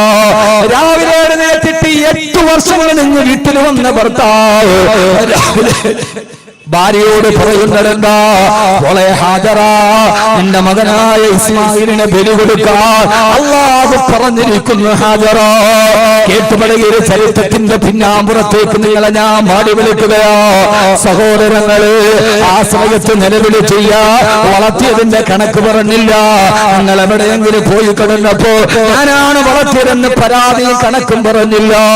അള്ള പറഞ്ഞതാണെന്ന് പറഞ്ഞ് എന്റെ പ്രിയപ്പെട്ട മകനെ പിതാവിന്റെ കയ്യിൽ കേൾപ്പിച്ച് വാതിൽപ്പടയിൽ ചാടി നിൽക്കുമ്പോ ഒരു കൈയിൽ മൂർച്ച കൂടിയ പിച്ചാത്തിയും മറുകയിൽ പൊന്നുമോന്റെ കയ്യും പിടിച്ചുകൊണ്ട് ഭർത്താവ് പാറക്കെട്ടിലേക്ക് പോകുമ്പോ വാതിൽപ്പടിയിൽ ചാടി നിന്ന് പൊട്ടിക്കരഞ്ഞില്ല, തലയിൽ കൈവച്ച് ശപിച്ചുമില്ല. ആരോടുകൂടി തന്റെ ഭർത്താവിനെയും മകനെയും ഹാജരാകു പാറപ്പുറത്ത് മലത്ത് കിടത്തിയിട്ട് മകനായ ഇസ്മായിലിന്റെ കരുത്തിലേക്ക് മൂർച്ചയുള്ള കത്ത് ചേർത്ത് വെക്കുമ്പോ ആ പൊന്നുമോൻ വാപ്പാ അറുക്കല്ല വാപ്പാ എന്തേ മോനെ എന്നെ മുഖത്തിന് നേരെ നോക്കിയിട്ട് വാപ്പാക്കന്റെ കരുത്തിറക്കാൻ കഴിയില്ല, അതുകൊണ്ട് എന്നെ കമഴ്ത്തി കിടത്തണേ വാപ്പാ. രണ്ടാമതെന്റെ കയ്യും കാലും കെട്ടിയിട്ട് എന്നെ അറുക്കാവൂ. എന്തേ മോനെ എന്റെ കരുത്തിറത്ത് എന്റെ ശരീരത്തിൽ നിന്ന് രക്തം ചീറ്റിച്ചെടുക്കുമ്പോ വാപ്പാടെ പൊന്നുമോൻ ഉപ്പാന്റെ മുന്നിൽ കിടന്ന് കൈകാലിട്ടടിച്ച് പിടയുമ്പോ എന്റെ ഉപ്പാക്ക് പിന്നെ പൂർണ്ണമായും പെറുക്കാ കഴിയില്ല ഉപ്പാ. പാതിവടിയിൽ എന്റെ കരച്ചിലും പിടച്ചിലും കണ്ടിട്ട് വാപ്പെങ്ങാനും ഇതിൽ നിന്ന് പിന്മാറിയാൽ എനിക്കും ഉപ്പാക്കും ഉമ്മാക്കും സ്വർഗത്തിലെത്താ കഴിയില്ലല്ലോ ഉപ്പാ. എന്റെ കൈകാലുകള് വെട്ടിവരിഞ്ഞിട്ടേ അറുക്കാവൂ ഉപ്പാ. മൂന്നാമത് പാറക്കത്തിലും മനന്ന് കിടന്നിട്ട് പറഞ്ഞു വെത്രേ ഉപ്പാ, ഞാൻ മരിച്ചാൽ എന്റെ രക്തം പുരണ്ട കുപ്പായം എന്റെ ഉമ്മയെ കാണിക്കരുത്. എന്റെ ഉമ്മ 8 വർഷക്കാലം മരുഭൂമിയുടെ വിജനതയിൽ ആരുമില്ലാതെ താലോലിച്ചു വളർത്തിയ എന്റെ ഉമ്മാക്കത് സഹിക്കാൻ കഴിയില്ല ഉപ്പോ എന്ന് പറഞ്ഞ ഒരു മകനെ ഞാനെന്ന് ചോദിച്ചോട്ടെ എന്റെ പ്രിയപ്പെട്ട സഹോദരങ്ങളോട്. 8 വർഷം കഴിഞ്ഞ് തിരിച്ചു വരുമ്പോ കടുത്തിനെത്തിക്കെടുത്ത് ഉപ്പാനോട് സ്നേഹത്തോടെ പറയുന്നൊരു മകനെ ഇബ്രാഹിം നബിക്ക് സംഭാവന ചെയ്ത കഥാപാത്രമേതാ? ആ കഥാപാത്രമാണ് ബീവി ഹാജറ റളിയല്ലാഹു തആല അൻഹാ. മരുഭൂമിയിൽ നിന്നുകൊണ്ട് മകനെ വളർത്തുമ്പോ ഓരോ സമയത്തും ഭക്ഷണം വിളമ്പി കൊടുക്കുമ്പോ പൊന്നുമോനെ ഇസ്മായില്, നിന്റെ വാപ്പയായ ഇബ്രാഹിം ഫലസ്തീനിലേക്ക് പോയത് നമ്മളെ ഇട്ടേച്ച് പോയതല്ല, അല്ലാഹുവിന്റെ തൃപ്തിക്ക് വേണ്ടി പോയതാണ്, പടച്ചറപ്പിന്റെ ദീനിന് വേണ്ടി പോയതാണ്. അതുകൊണ്ട് ഉപ്പാനെ വെറുക്കല്ല മോനെ എന്ന് പറഞ്ഞു വാപ്പയുടെ അഭാവത്തില്, വാപ്പയില്ലാത്ത സമയത്ത് മക്കളോട് വാപ്പയുടെ ത്യാഗത്തിന്റെ കഥകൾ പറഞ്ഞു കൊടുക്കുന്ന ഒരു ഹാദറയായ ഭാര്യയെ നമുക്ക് കിട്ടിയാലല്ലാതെ നമ്മൾ വീട്ടിലില്ലാത്ത സമയത്ത് 3 നേരം മക്കൾക്ക് ഭക്ഷണം വിളമ്പി കൊടുക്കുമ്പോ പൊന്നുമോനെ നിന്റെ വാപ്പ സൗദി അറേബ്യയിൽ കിടന്ന് ഈ പൊരിവയിലത്തെ കഷ്ടപ്പെട്ടുണ്ടാക്കിയ അയച്ചു തരുന്ന പൈസയാണ് നമ്മുടെ മുമ്പിൽ ആഹാരമായിട്ട് നിൽക്കുന്നത്. നിന്റെ വാപ്പ കടുവാപ്പള്ളിയിലും മത്തിക്കച്ചവടം നടത്തി രാവിലെ മുതൽ വൈകുന്നേരം വരെ നടുറോഡിൽ നിന്നിട്ട് മീൻ കച്ചവടം നടത്തി രാവിലെ മുതൽ വൈകുന്നേരം വരെ കട തുറന്നു വെച്ച് ഒരു നേരത്തെ ഭക്ഷണത്തിന് വേണ്ടി കഷ്ടപ്പെട്ടു നിന്റെ വാപ്പ ഏറ്റവും ചെറിയ ശമ്പളത്തിലും ജോലി ചെയ്ത് കിട്ടുന്ന പൈസയാണ് മക്കള്. നമ്മുടെ വാപ്പ കഷ്ടപ്പെട്ട പൈസയാണ് ഈ തരുന്ന ആഹാരമെന്ന് 3 നേരം ഭക്ഷണം കൊടുക്കുമ്പോ ആ സമയത്ത് പ്രിയപ്പെട്ട ഭർത്താവിന്റെ പ്രിയപ്പെട്ട ഉപ്പാന്റെ ത്യാഗത്തിന്റെ കഥ പറഞ്ഞു കൊടുത്ത് മക്കളെ വളർത്തുന്ന ഒരു ഹാദറക്കല്ലാതെ നമ്മുടെ സ്വർഗത്തിലേക്ക് നമ്മുടെ ഭാര്യയായി വരാൻ കഴിയില്ലെങ്കിൽ എന്റെ പ്രിയപ്പെട്ട സഹോദരാ, എന്റെ പ്രിയപ്പെട്ട സഹോദരാ, അല്ലാഹു നമ്മുടെ ഭാര്യമാരെ ഹാജരാക്കി തരട്ടെ. അതുകൊണ്ടാണ് അല്ലാഹുവിന്റെ റസൂൽ നബി മുഹമ്മദ് മുസ്തഫ സല്ലല്ലാഹു അലൈഹി വസല്ലം പറഞ്ഞത്, ഇയ്യാകും വഹലറാഉദ്ദമി, നിങ്ങളെയും ഹലറാഉദ്ദമിനെയും നിങ്ങൾ സൂക്ഷിച്ചുകൊള്ളണേ. സഹാബത്ത് ചോദിച്ചു, നബിയേ മഹലറാഉദ്ദമി യാ റസൂലല്ലാഹ്, ഹലറാഉദ്ദമ ആരാണ് നബിയേ? അല്ലാഹു നമ്മുടെ ഭാര്യമാരെ ഹാജരാക്കി തരട്ടെ. വാപ്പയില്ലാത്ത സമയത്ത് സമയം നിങ്ങൾക്ക് പോകാൻ ഉണ്ടോ? ഇല്ല. അവനാൻ ഇതുകൊണ്ടെങ്കിലും നന്നാവട്ടെ എന്ന് കരുതുന്ന ഒരാശ്വാസത്തിന്റെ വാളാണിത്. ഇനി ഇതൊക്കെ പറഞ്ഞിട്ട് കാര്യമുള്ള സഹോദരങ്ങളെ, തെറ്റ് ചെയ്യരുത് എന്ന് പറയാൻ കഴിയുന്ന ഒരു സാഹചര്യം നമ്മുടെ മുമ്പിൽ ഇല്ല. വളരെ ഗൗരവമായി ചിന്തിക്കണം. ഞാനൊരു കാലഘട്ടത്തിന്റെ പ്രഭാഷണമാണ് നിർവഹിക്കുന്നത്. നിങ്ങൾ വ്യഭിചരിക്കരുത് എന്ന് പറയാൻ കഴിയുന്ന ഒരു സാഹചര്യം നമ്മുടെ മുമ്പിലില്ല. കാരണം കൈ തൊട്ടാൽ വ്യഭിചാരമാണ്, കണ്ണ് തുറന്നാൽ വ്യഭിചാരമാണ്. നിങ്ങളൊരു അന്യ പെണ്ണിന്റെ മുഖത്ത് നോക്കരുത് എന്ന് പറയാൻ കഴിയുന്ന ഒരു സാഹചര്യമില്ല. കാരണം എഞ്ചിനീയറിംഗിന് പഠിക്കുന്ന മോളുടെ കൂടെ അവന്റെ കൂടെ പഠിക്കുന്ന ഒരു കുട്ടി വന്ന് ഒരു ബൈക്കിൽ ഇറങ്ങിയാലും വാപ്പാക്കും ഉമ്മാക്കും അതിൽ തെറ്റായിട്ട് തോന്നാറില്ല. മോൾ എഞ്ചിനീയറിംഗിന് പഠിക്കുക, 10ാം ക്ലാസ്സിൽ പഠിക്കുന്ന മോൾ ആ കൂടെ പഠിക്കുന്ന ഒരു കൂട്ടുകാരന്റെ ബൈക്കിൽ വന്നിറങ്ങി. അപ്പോഴും ഉമ്മയും വാപ്പയും പറയുന്നത് അവര് ക്ലാസ്മേറ്റ്സ് അല്ലേ എന്ന്. അതെന്താ? അവന് കാള മത്സരത്തിൽ കൊണ്ടാകാൻ വേണ്ടി ചണ്ടത്തം വന്ന മൂരിക്കളയാൻ. ഒന്നും സംഭവിക്കാതിരിക്കുക.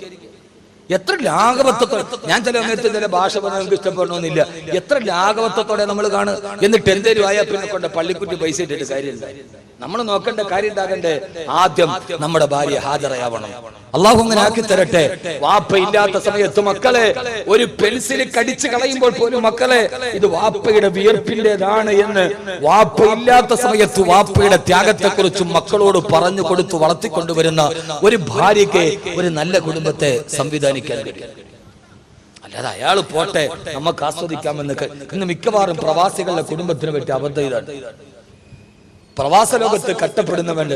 എന്താ പ്രവാസി എന്നറിയോ? 1000 റിയാൽ നാട്ടിലേക്ക് അയക്കാൻ വേണ്ടി പോക്കറ്റിൽ വെച്ചിട്ട് അവൻ ഇറങ്ങി നടക്കാൻ നേരത്ത് എക്സ്ചേഞ്ചിലേക്ക് പോകാൻ അയക്കാൻ ടാക്സിക്ക് കൈ നീട്ടും. എത്ര റുപ്യ? 10 റിയാൽ, 10 റിയാൽ. അപ്പൊ വിചാരിക്കുമ്പോഴേ 10 റിയാൽ ടാക്സിക്കാരന് കൊടുത്താൽ പിന്നെ 990 റിയാല് നാട്ടിലേക്ക് അയക്കാൻ പറ്റൂ എന്ന് വിചാരിച്ചിട്ട് ആ പച്ചപ്പാവം 10 റിയാൽ വാഹനത്തിൽ സഞ്ചരിക്കേണ്ട ദൂരം അവൻ പൊരിവെയിലത്ത് റോഡിലൂടെ സഞ്ചരിക്കും. അപ്പുറം പോയി ലുലു എക്സ്ചേഞ്ചിൽ പോയി 1000 റിയാൽ തികച്ചവൻ വിചാരിക്കും 10 റിയാൽ ടാക്സി കൊടുത്താൽ ആ 10 റിയാൽ കൊണ്ട് മോളുടെ 1 മാസത്തെ ഫീസ് കൊടുക്കാം. പാവപ്പെട്ടവൻ 1000 റിയാൽ തികച്ചയക്കും. നടന്നു ചെന്നിട്ട് ഭാര്യയെ വിളിച്ചിട്ട് പറയും 1000 റിയാൽ അയച്ചിട്ടുണ്ട്, ബാങ്കിൽ പോയി മേടിച്ചോളീൻ. അവള് ഫോൺ എടുത്ത് 500 രൂപയുടെ ടാക്സി വിളിച്ച് ബാങ്കിൽ പോയി ആ പൈസ മേടിച്ച് വീട്ടിൽ കൊണ്ടുപോയി. അവള് അത് മേടിക്കാൻ പോണത് 500 രൂപയുടെ ടാക്സി വിളിച്ചിട്ട് അവൻ 10 റിയാല് പിശുക്കിയിട്ട് അയച്ചവൻ. ഇതാണ് ഭർത്താവും ഭാര്യയും തമ്മിലുള്ള അന്തരം. ഇത് തിരിച്ചറിയാൻ കഴിയുന്ന ഒരു ഭാര്യക്ക് മാത്രമേ സമാധാനത്തിന്റെ ജീവിതം നൽകാൻ കഴിയൂ. അതുകൊണ്ടാണ് ഹബീബായ നബി മുഹമ്മദ് മുസ്തഫ സല്ലല്ലാഹു അലൈഹി വസല്ലം പറഞ്ഞത്, ഇയ്യാകും ബഹലറാ അദ്ദമി, നിങ്ങളെയും ഹലറാ ഉദ്ദമിനെയും നിങ്ങൾ സൂക്ഷിച്ചു കൊള്ളണേ. എന്താ ഹലറാ ഉദ്ദം അറിയില്ല? എന്താ ഹലറാ ഉദ്ദം? അല്ലാഹു മനസ്സിലാക്കാനുള്ള ബോധം നൽകട്ടെ. ഞാൻ ആ വിഷയം കൂടെ പറഞ്ഞ അവസാനം 2 മണിക്കൂർ ആവാറായി.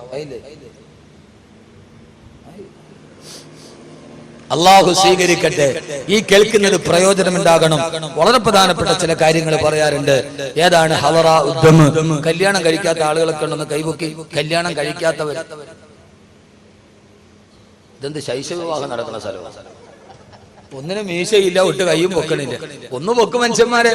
കല്യാണം കഴിക്കാത്തവര് അൽഹംദുലില്ലാ. കേട്ടോളി, ഞാൻ ഇനി പറയാൻ പോണ കാര്യം കേട്ടോളി. ആദരവായ പ്രവാചകൻ നബി മുഹമ്മദ് മുസ്തഫ സല്ലല്ലാഹു അലൈഹി വസല്ലം പറയുകയാ, ഇയ്യാകും വഹലറാ അദ്ദമി, നിങ്ങളെയും ഹലറാ ഉദ്ദമിനെയും നിങ്ങൾ സൂക്ഷിച്ചു കൊള്ളണേ. ആരാണ് നബിയെ ഹലറാ ഉദ്ദമി യാ റസൂലല്ലാഹ്? ആരാണ് നബിയെ ഹലറാ ഉദ്ദം എന്ന് പറയുന്നത്? ഹബീബായ നബി തങ്ങൾ മറുപടി പറഞ്ഞു, ഇംറഅത്തുൻ ഹസന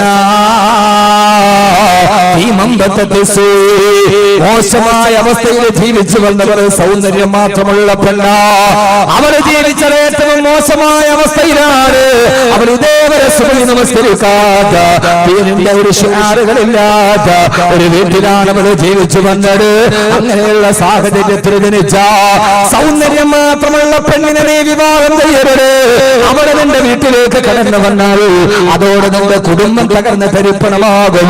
ആ കുടുംബത്തിൽ പിന്നെ നാളെ സ്വർഗത്തിൽ ഒരുമിക്കാൻ കഴിയില്ലെന്ന് ലോകത്തിന്റെ മുറ്റേ ഹബീബായ നബി മുഹമ്മദ് മുസ്തഫ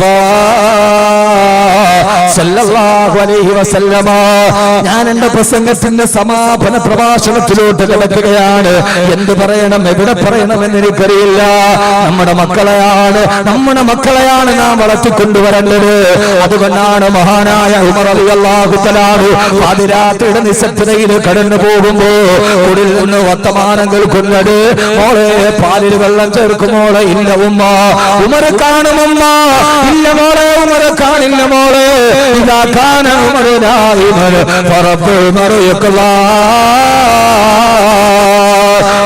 കണ്ടില്ലെങ്കിലും ഉമറിന്റെ റബ്ബ് കാണുമല്ലോ ഉമ്മ. ഉമർ റളിയല്ലാഹു തആല ഈ വർത്തമാനം കേട്ടു. രാവിലെ സുബഹി നിസ്കാരം കഴിഞ്ഞ് തലേ ദിവസം ഈ വർത്തമാനം കേട്ട വീടിന്റെ മുമ്പിലെത്തി. വാതിലിൽ മുട്ടിയപ്പോ വൃദ്ധയായ ഉമ്മ വന്ന് വാതിൽ തുറന്നു. തൊട്ടു മുമ്പിൽ പൊട്ടിത്തെറിച്ചു നിൽക്കുന്ന ഉമറിനെ കണ്ടപ്പോ ആ പ്രിയപ്പെട്ട കൗമാരക്കാരി ഓടി വരികയാണ്. മുമ്പിലതാ ഉമർ നിൽക്കുന്ന, പൊട്ടിത്തെറിച്ചു നിൽക്കുന്ന ഉമറിനെ കണ്ടപ്പോ പേടിച്ചരണ്ടു പോയി ആ പ്രിയപ്പെട്ട പൊന്നുമോ. ആരാണ് ഇന്നത്തെ പ്രഭാതത്തിൽ തന്റെ വാതിൽപ്പടിയിൽ നിൽക്കുന്നത്?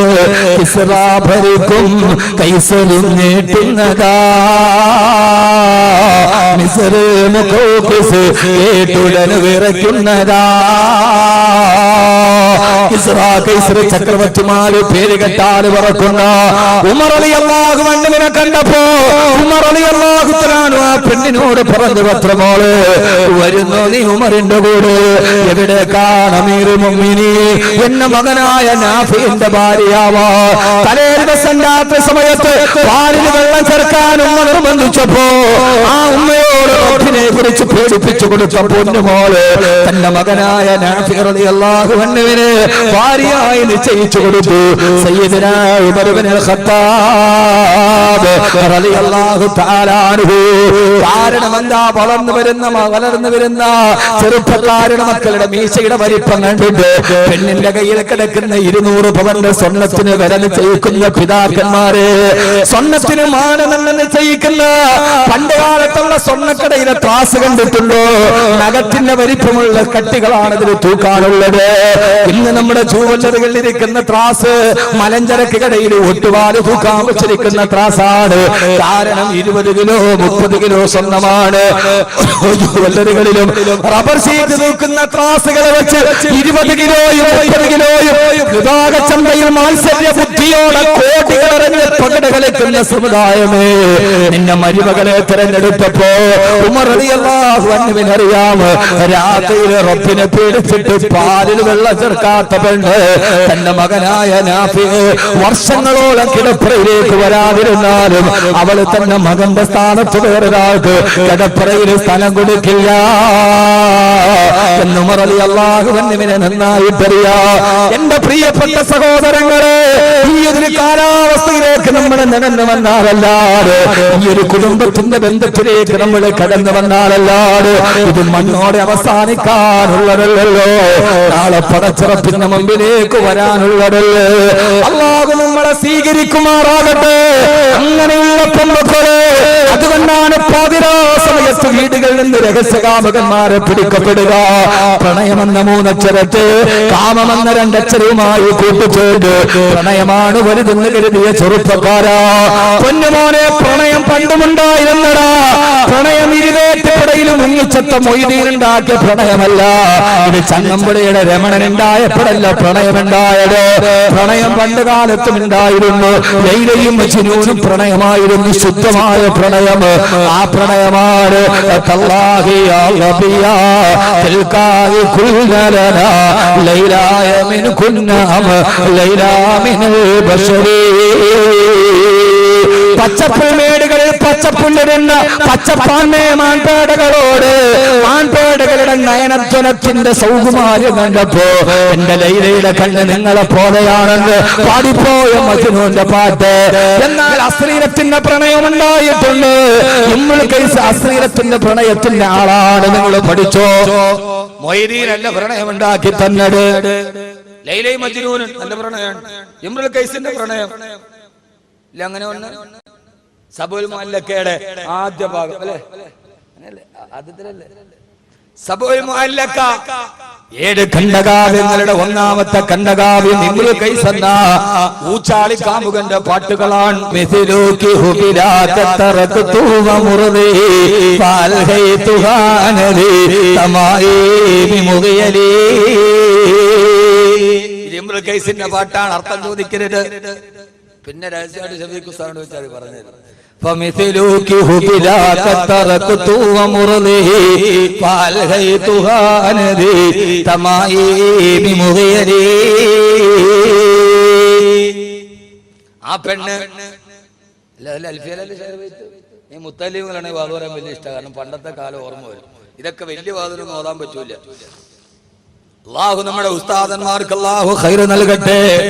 ബഹുമാനരായ ഉസ്താദന്മാരുടെ ഖബറിടം അല്ലാഹു വിശാലമാക്കി കൊടുക്കുമാറാകട്ടെ. ഈ നന്മയുടെ പാഠങ്ങൾ അല്ലാഹുവേ, ആ രീതിയിൽ പ്രണയത്തെ പറഞ്ഞവരുണ്ടായിരുന്നു. പക്ഷേ പ്രിയപ്പെട്ട ചെറുപ്പക്കാരാ, മക്കയിലെ പള്ളിയിൽ ഈശാനിസ്കാരം കിടന്ന് ഇറങ്ങിപ്പോകുന്ന വഴിയിലാണ് കാമുകിയെ കാണുന്നത്. കാമുകിയോട് പറഞ്ഞു, പെണ്ണേ, എനിക്ക് നിന്നോട് പ്രേമമാണ്, നിന്റെ ശരീരം ഞാൻ കൊതിക്കുന്നുവെന്ന്. തീരപരിചകനായി എന്നും കാണുന്ന കാമുകൻ ഒരു നിമിഷം തന്റെ ശരീരത്തെ ചോദിച്ചപ്പോ തന്നെ കാമുകനാണ് ആ മക്കയിലെ പെണ്ണ് മറുപടി പറഞ്ഞു കൊടുത്തു. അത്രേ. എന്റെ പ്രിയപ്പെട്ട കാമുക,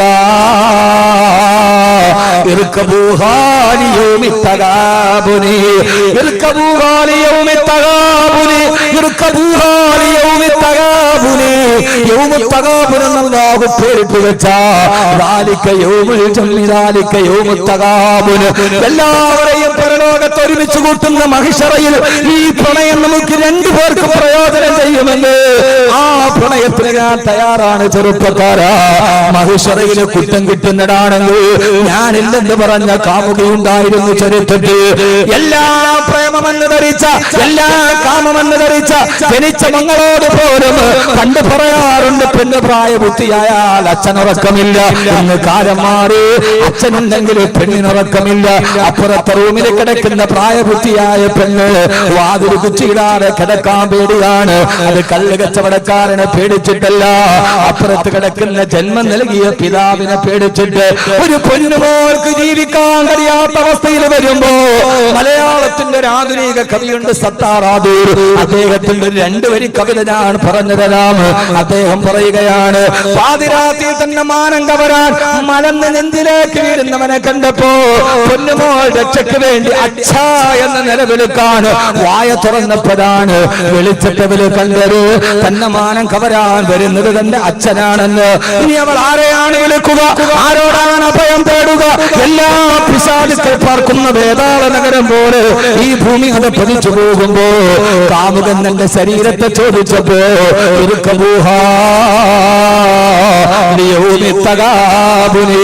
നാളെ പരലോകത്ത് നമുക്ക് ഇതുകൊണ്ട് പ്രയോജനമുണ്ടെങ്കിൽ ഞാനതിന് തയ്യാറാണെന്ന് പറയുന്ന വഴിയരികിൽ കാണുന്ന കാമുകനോട് മഹിഷറെ കുറിച്ച് പറഞ്ഞു കൊടുക്കുന്ന തന്റെ ശരീരത്തിൽ തൊടാൻ വരുന്നവനോട് ഇല്ല ഇല്ല ഇത് പരലോകത്തേക്കാണെങ്കിൽ ഞാനുണ്ടെന്ന് പറയാൻ കഴിയുന്ന ഒരു ഭാര്യക്കും മക്കൾക്കുമാണ്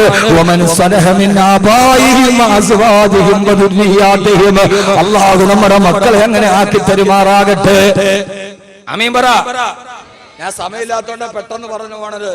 അല്ലാഹു നമ്മുടെ മക്കളെ അങ്ങനെ ആക്കി തരുമാറാകട്ടെ. നമ്മുടെ മക്കളെ അങ്ങനെ ആക്കാൻ നമുക്കും മാതാപിതാക്കള് സാലിഹീങ്ങളാവണം. ആദ്യം എന്ത് ചെയ്യണം? മക്കള് നന്നായാ പോരാ, പിന്നെ മാതാപിതാക്കള് സാലിഹീങ്ങളാവണം. അതുകൊണ്ടാണല്ലോ ഖുർആനിൽ ദുആ പഠിപ്പിച്ചത്, റബ്ബനാ ഹബ് ലനാ മിൻ അസ്വാദിനാ വ ദുർരിയാതിനാ ഖുർറത അയ്യുനിൻ. ഞങ്ങളുടെ മക്കളെയും ഞങ്ങളുടെ ഭാര്യമാരെയും നീ കൺകുളിർമയുള്ളവരാക്കി തരണേ അല്ലാഹ് എന്ന് വാപ്പയെപ്പോഴും ദുആ ചെയ്യണം. എന്നിട്ട് ദുആ തീർന്നിട്ടില്ല, വജഅൽനാ ലിൽ മുത്തഖീന ഇമാമാ. നിന്റെ ഭാര്യയും നിന്റെ മക്കളും നിനക്ക് കൺകുളിർമയുള്ളവരാകണമെങ്കിൽ നീ മുത്തഖിയായാൽ പോരാ, നീ മുത്തഖീങ്ങളുടെ ഇമാമാവണം. അതാണ് ദുആയുടെ അർത്ഥം. വജഅൽനാ ലിൽ മുത്തഖീന ഇമാമ. എന്റെ ഭാര്യയും മക്കളും നന്നാവണമെന്ന് ദുആ ചെയ്താൽ പോരാ. നിനക്ക് മനസ്സിലാവണുണ്ടോ ഞാൻ പറയണത്? ഉണ്ടോ മനുഷ്യന്മാരെ? ഉണ്ടോ ഇല്ലയോ? അത് നമ്മൾ ഉറക്കമാണ്. പിന്നെന്താ ഒരു ഹറക്കത്ത് സുക്കൂനില്ലാത്തത്? എന്റെ ഭാര്യയും മക്കളും സാലിഹീങ്ങളാകണമെന്ന് എപ്പോഴും ആണുങ്ങൾ ദുആ ചെയ്യണം. ചെയ്താ പോരാ. വജഅൽനാ ലിൽ മുത്തഖീന ഇമാമ. ദുആ ചെയ്യുന്ന വാപ്പ മുത്തഖിയായാലും ഇത് നടക്കൂല. പിന്നെയോ മുത്തഖീങ്ങളുടെ ഇമാമാവണം. മുത്തഖിയായാലും ഭാര്യയും മക്കളും സാലിഹീങ്ങളാകാൻ ബുദ്ധിമുട്ടാണ്. മുത്തഖീങ്ങളുടെ ഇമാമാവണം എന്ന് ഖുർആൻ. അല്ലാഹു നമുക്ക് നന്മ നൽകട്ടെ. അല്ലാഹു നമുക്ക് നന്മ നൽകട്ടെ. അല്ലാഹു നമുക്ക് നന്മ നൽകട്ടെ. അതുകൊണ്ട് സഹോദരങ്ങളെ ഞാൻ ചുരുക്കുകയാണ്, നമ്മുടെ മക്കളെ നമ്മൾ ആ രീതിയിൽ വളർത്താൻ തയ്യാറാവണം. നിങ്ങൾ വിചാരിക്കുന്നുണ്ടാവും, ഓ എന്റെ മകൻ എഞ്ചിനീയറിംഗിനായി തലപ്പാവ് കെട്ടി മുത്തല്യങ്ങളൊക്കെ പച്ചപ്പൊട്ടന്മാരുടെ മക്കളാന്ന് കരുതുന്ന ഒരു ലോകം ഉണ്ടാവും. കാരണം എന്താ? അവരൊക്കെ ദീൻ പഠിക്കാൻ വന്നു. നമ്മുടെ മക്കളോട് നമുക്ക് പഠിപ്പിച്ചു കൊടുക്കൽ ബാധ്യതയുണ്ട്. മഹാനായ അബ്ദുല്ലാഹ് ഇബ്നു സഅദ് റളിയല്ലാഹു തആല പറയാണ്, 6 വയസ്സ് എനിക്ക് പ്രായമുള്ളപ്പോ എന്റെ വാപ്പ എനിക്ക് കൃത്യമായി ചൊല്ലാൻ ഒരു ദിക്ർ പഠിപ്പിച്ചു തന്നു. എത്ര വയസ്സുള്ളപ്പോ? ഇങ്ങോട്ടൊക്കെ എത്ര വയസ്സുള്ളപ്പോ? 6 വയസ്സുള്ളപ്പോ. ആര് പഠിപ്പിച്ചു കൊടുത്തു? പള്ളിക്കലെ മൂല്യാരല്ല, എന്റെ വാപ്പ. പള്ളിക്കലെ മുക്രിയല്ല. എന്റെ വാപ്പ 6 വയസ്സ് പ്രായമുള്ളപ്പോ എനിക്കൊരു ദിക്ർ പഠിപ്പിച്ചു തന്നു. മോനെ അബ്ദുല്ലാഹിബ്നു സൈദ് റളിയല്ലാഹു അൻഹു പറയാ, എന്റെ വാപ്പ എനിക്ക് 6-ാമത്തെ വയസ്സിൽ ദിക്ർ പഠിപ്പിച്ചു തന്നു. എന്നിട്ട് പറഞ്ഞു, മോനെ അബ്ദുല്ലാ, ഇത് നീ മുടങ്ങാതെ എപ്പോഴും ഈ ദിക്ർ ചൊല്ലണേ. മഹാനായ അബ്ദുല്ലാഹിബ്നു സൈദ് റളിയല്ലാഹു അൻഹു രേഖപ്പെടുത്തുന്നുണ്ട്, ആ ദിക്ർ ഞാൻ 8 വയസ്സ് വരെ 2 വർഷത്തോളം ആ ദിക്ർ ഞാൻ തുടർച്ചയായി ചൊല്ലി. വജഅല ഫീ ഖൽബി നൂറാ, അപ്പൊ എന്റെ ഹൃദയം പ്രകാശിക്കാൻ തുടങ്ങി. പിന്നെയും 2 വർഷം കൂടി ആ ദിക്ർ ഞാൻ ചൊല്ലി. വകാന ഫീ സിന്നി നൂറാ, അപ്പൊ എന്റെ ആത്മാവിന് പ്രകാശം ഉണ്ടാവാൻ തുടങ്ങി. 10 വയസ്സായപ്പോ ആ പൊന്നുമോന്റെ ഹൃദയവും റൂഹും പ്രകാശിക്കാൻ തുടങ്ങി. ഇനി എങ്ങനെയാണ് അവനൊരു ഹിന്ദു പെണ്ണിനെ വിളിച്ചിട്ട് വീട്ടിലേക്ക് വരിക? അങ്ങനെ പ്രകാശിച്ച ഒരു പെണ്ണെങ്ങനെയാണ് വേറൊരുത്തരുടെ കൈ പിടിച്ചിട്ടിറങ്ങി പോവുക? എങ്ങനെയാണ് അവൾക്ക് ആ പാഠം മറക്കാൻ കഴിയുക? അവളുടെ ഹൃദയത്തിൽ നൂറായല്ലോ. ഹൃദയത്തിൽ നൂറില്ലാത്തത് കൊണ്ടാണ് മദീനയിൽ താമസിച്ചിട്ട് മുനാഫിക്കീങ്ങളെ നരകത്തിൽ പോയത്. ഖത്തമല്ലാഹു അലാ ഖുലൂബിഹിം വഅലാ സമഇഹിം വഅലാ അബ്സാരിഹിം ഗിശാവാ, അവരുടെ കണ്ണിന്റെ മുകളിലും അവരുടെ ഹൃദയത്തിൽ ഞാൻ സീൽ ചെയ്ത് കളഞ്ഞു. 10-ാമത്തെ വയസ്സിൽ ആ കുട്ടിയുടെ ഹൃദയത്തിലും പ്രകാശമായി, ആത്മാവിലും പ്രകാശമായി. ഏതാ ദിക്ർ? ആ ദിക്റാണ്. പഠിക്കാൻ കുറെ പാഠമുണ്ട്. ഈ പാഠം പഠിക്കാത്തതാണ് നമ്മുടെ ജീവിതം പുഴുത്തുപോയത്. ആ ദിക്റാണ് എന്റെ വാപ്പ എനിക്ക് 6-ാമത്തെ വയസ്സിൽ പഠിപ്പിച്ചു തന്ന ദിക്റാണ്. അല്ലാഹു ഹാദിരി, അല്ലാഹു നാദിരി, അല്ലാഹു ഷാഹിദി, അല്ലാഹു മടി. അല്ലാഹു ഹാദിരി, അല്ലാഹു നാദിരി, അല്ലാഹു ഷാഹിദി, അല്ലാഹു മടി. മോനെ അബ്ദുല്ലാ, അല്ലാഹു ഹാദിരി, അല്ലാഹു നമ്മുടെ മുമ്പിൽ ഹാദിറാണ് മോനെ. അല്ലാഹു നാദിരി, അല്ലാഹു നിന്നെ കാണുന്നുണ്ട് മോനെ. അല്ലാഹു ഷാഹിദി, നമ്മൾ എന്ത് ചെയ്താലും അല്ലാഹു അതിന് സാക്ഷിയാണ് മോനെ. അല്ലാഹു മടി, അല്ലാഹു നമ്മുടെ കൂടെയുണ്ട് മോനെ അബ്ദുല്ലാ. അതുകൊണ്ട് അല്ലാഹു കിട്ടപ്പെടാത്തതൊന്നും ചെയ്യരുതേ കൺമണിയെ എന്നെന്റെ വാപ്പ 6-ാമത്തെ വയസ്സിൽ എനിക്ക് പഠിപ്പിച്ചു തന്ന ദിക്റാണ്. നമ്മളിത് മക്കൾക്ക് പഠിപ്പിച്ചു കൊടുക്കൂല. കാരണം ഇത് അവനവൻ തന്നെ പറഞ്ഞാൽ കാഫിറാകും എന്നുള്ള വാദത്തിലാണ് നമ്മൾ. ഇത് മക്കൾക്ക് പഠിപ്പിച്ചു കൊടുക്കൂല. കാരണം ഇത് പള്ളിക്കലെ മൂല്യാർക്ക് കാശുണ്ടാക്കാനുള്ള ഉപാധിയാണെന്ന് നമ്മൾ പറഞ്ഞു പരത്തിയപ്പോ ഞാൻ പറയാണ്, പള്ളിക്കലെ മൂല്യാർക്ക് കാശോക്കിട്ട് നിങ്ങൾ ബേജാറാവണ്ട. ഇത് പള്ളിക്കലെ മൂല്യാരുടെ നെയ്ച്ചോറിന്റെ മാർഗമല്ല. പള്ളിക്കലെ മൂല്യാരോട്ടിട്ട് ആരും ബേജാറാവണ്ട. കാരണം കോടിക്കണക്കിന് രൂപ വിറ്റു വരുമാനമുള്ള കോടീശ്വരന്മാര് കടക്കണി വന്നിട്ട് ആത്മഹത്യ ചെയ്തിട്ടുണ്ട്. പക്ഷേ ദുനിയാവില് ഏറ്റവും ചെറിയ ശമ്പളത്തിൽ ജോലി ചെയ്ത പള്ളിയുടെ മുഖ്യദേവരെ കടക്കണി വന്നിട്ട് ആത്മഹത്യ ചെയ്ത ചരിത്രം കേരളത്തിൽ കേട്ടിട്ടില്ല. ഉണ്ടോ? ഉണ്ട്. ഞങ്ങൾ പറയും കേരളത്തിൽ വാർത്ത ഞങ്ങൾ പറയും വിജയ് മല്യ ഓടി. ആരാ വിജയ് മല്യ? ഒരു പള്ളി മുക്രിയും നാട് വിട്ടു പോയിട്ടില്ല. എന്നാൽ ദുനിയാവിലെ ഏറ്റവും ചെറിയ ശമ്പളത്തിൽ ജോലി ചെയ്യുന്ന ആൾ എന്താ പറയാൻ വേണ്ടി? ദുനിയാവിലെ ഏറ്റവും ചെറിയ ശമ്പളം ബംഗാളിക്ക് പോലും 500 രൂപ. ഇപ്പൊ ബംഗാളി 600 കൊടുക്കാൻ ജോലിയുമില്ല. എന്നാലും പള്ളിക്കലെ മുക്രിക്കാക്കാടെ ഒരു ദിവസം 200 രൂപ പോലും കണക്കൂട്ടുണ്ട്. ഞാൻ കണ്ണൂർ ഇപ്പോൾ എടുത്ത് വാതിനൊക്കെ മുക്രിക്കാക്കാരുടെ വെച്ച് ശമ്പളം എത്ര? 1500. 1500. ആ മനുഷ്യൻ എപ്പോഴും അദ്ദേഹം റാഹത്താണ്. അതുകൊണ്ട് പള്ളിക്കലെ മൂല്യാരെ കൈമടക്കോത്തിട്ട് ആരും ബുദ്ധിമുട്ടണ്ട. അത് അള്ളാഹു ഒരു വഴിയിൽ നടത്തുന്നുണ്ട്. അതിലാരും ബേജാറാവണ്ട. ഇത് അവനാന് വേണ്ടി പഠിപ്പിച്ചു കൊടുത്ത ദിക്റാണ്. അല്ലെ പള്ളിക്കലെ മൂല്യാർക്ക് ജീവിക്കുണ്ടാക്കി കൊടുത്താൽ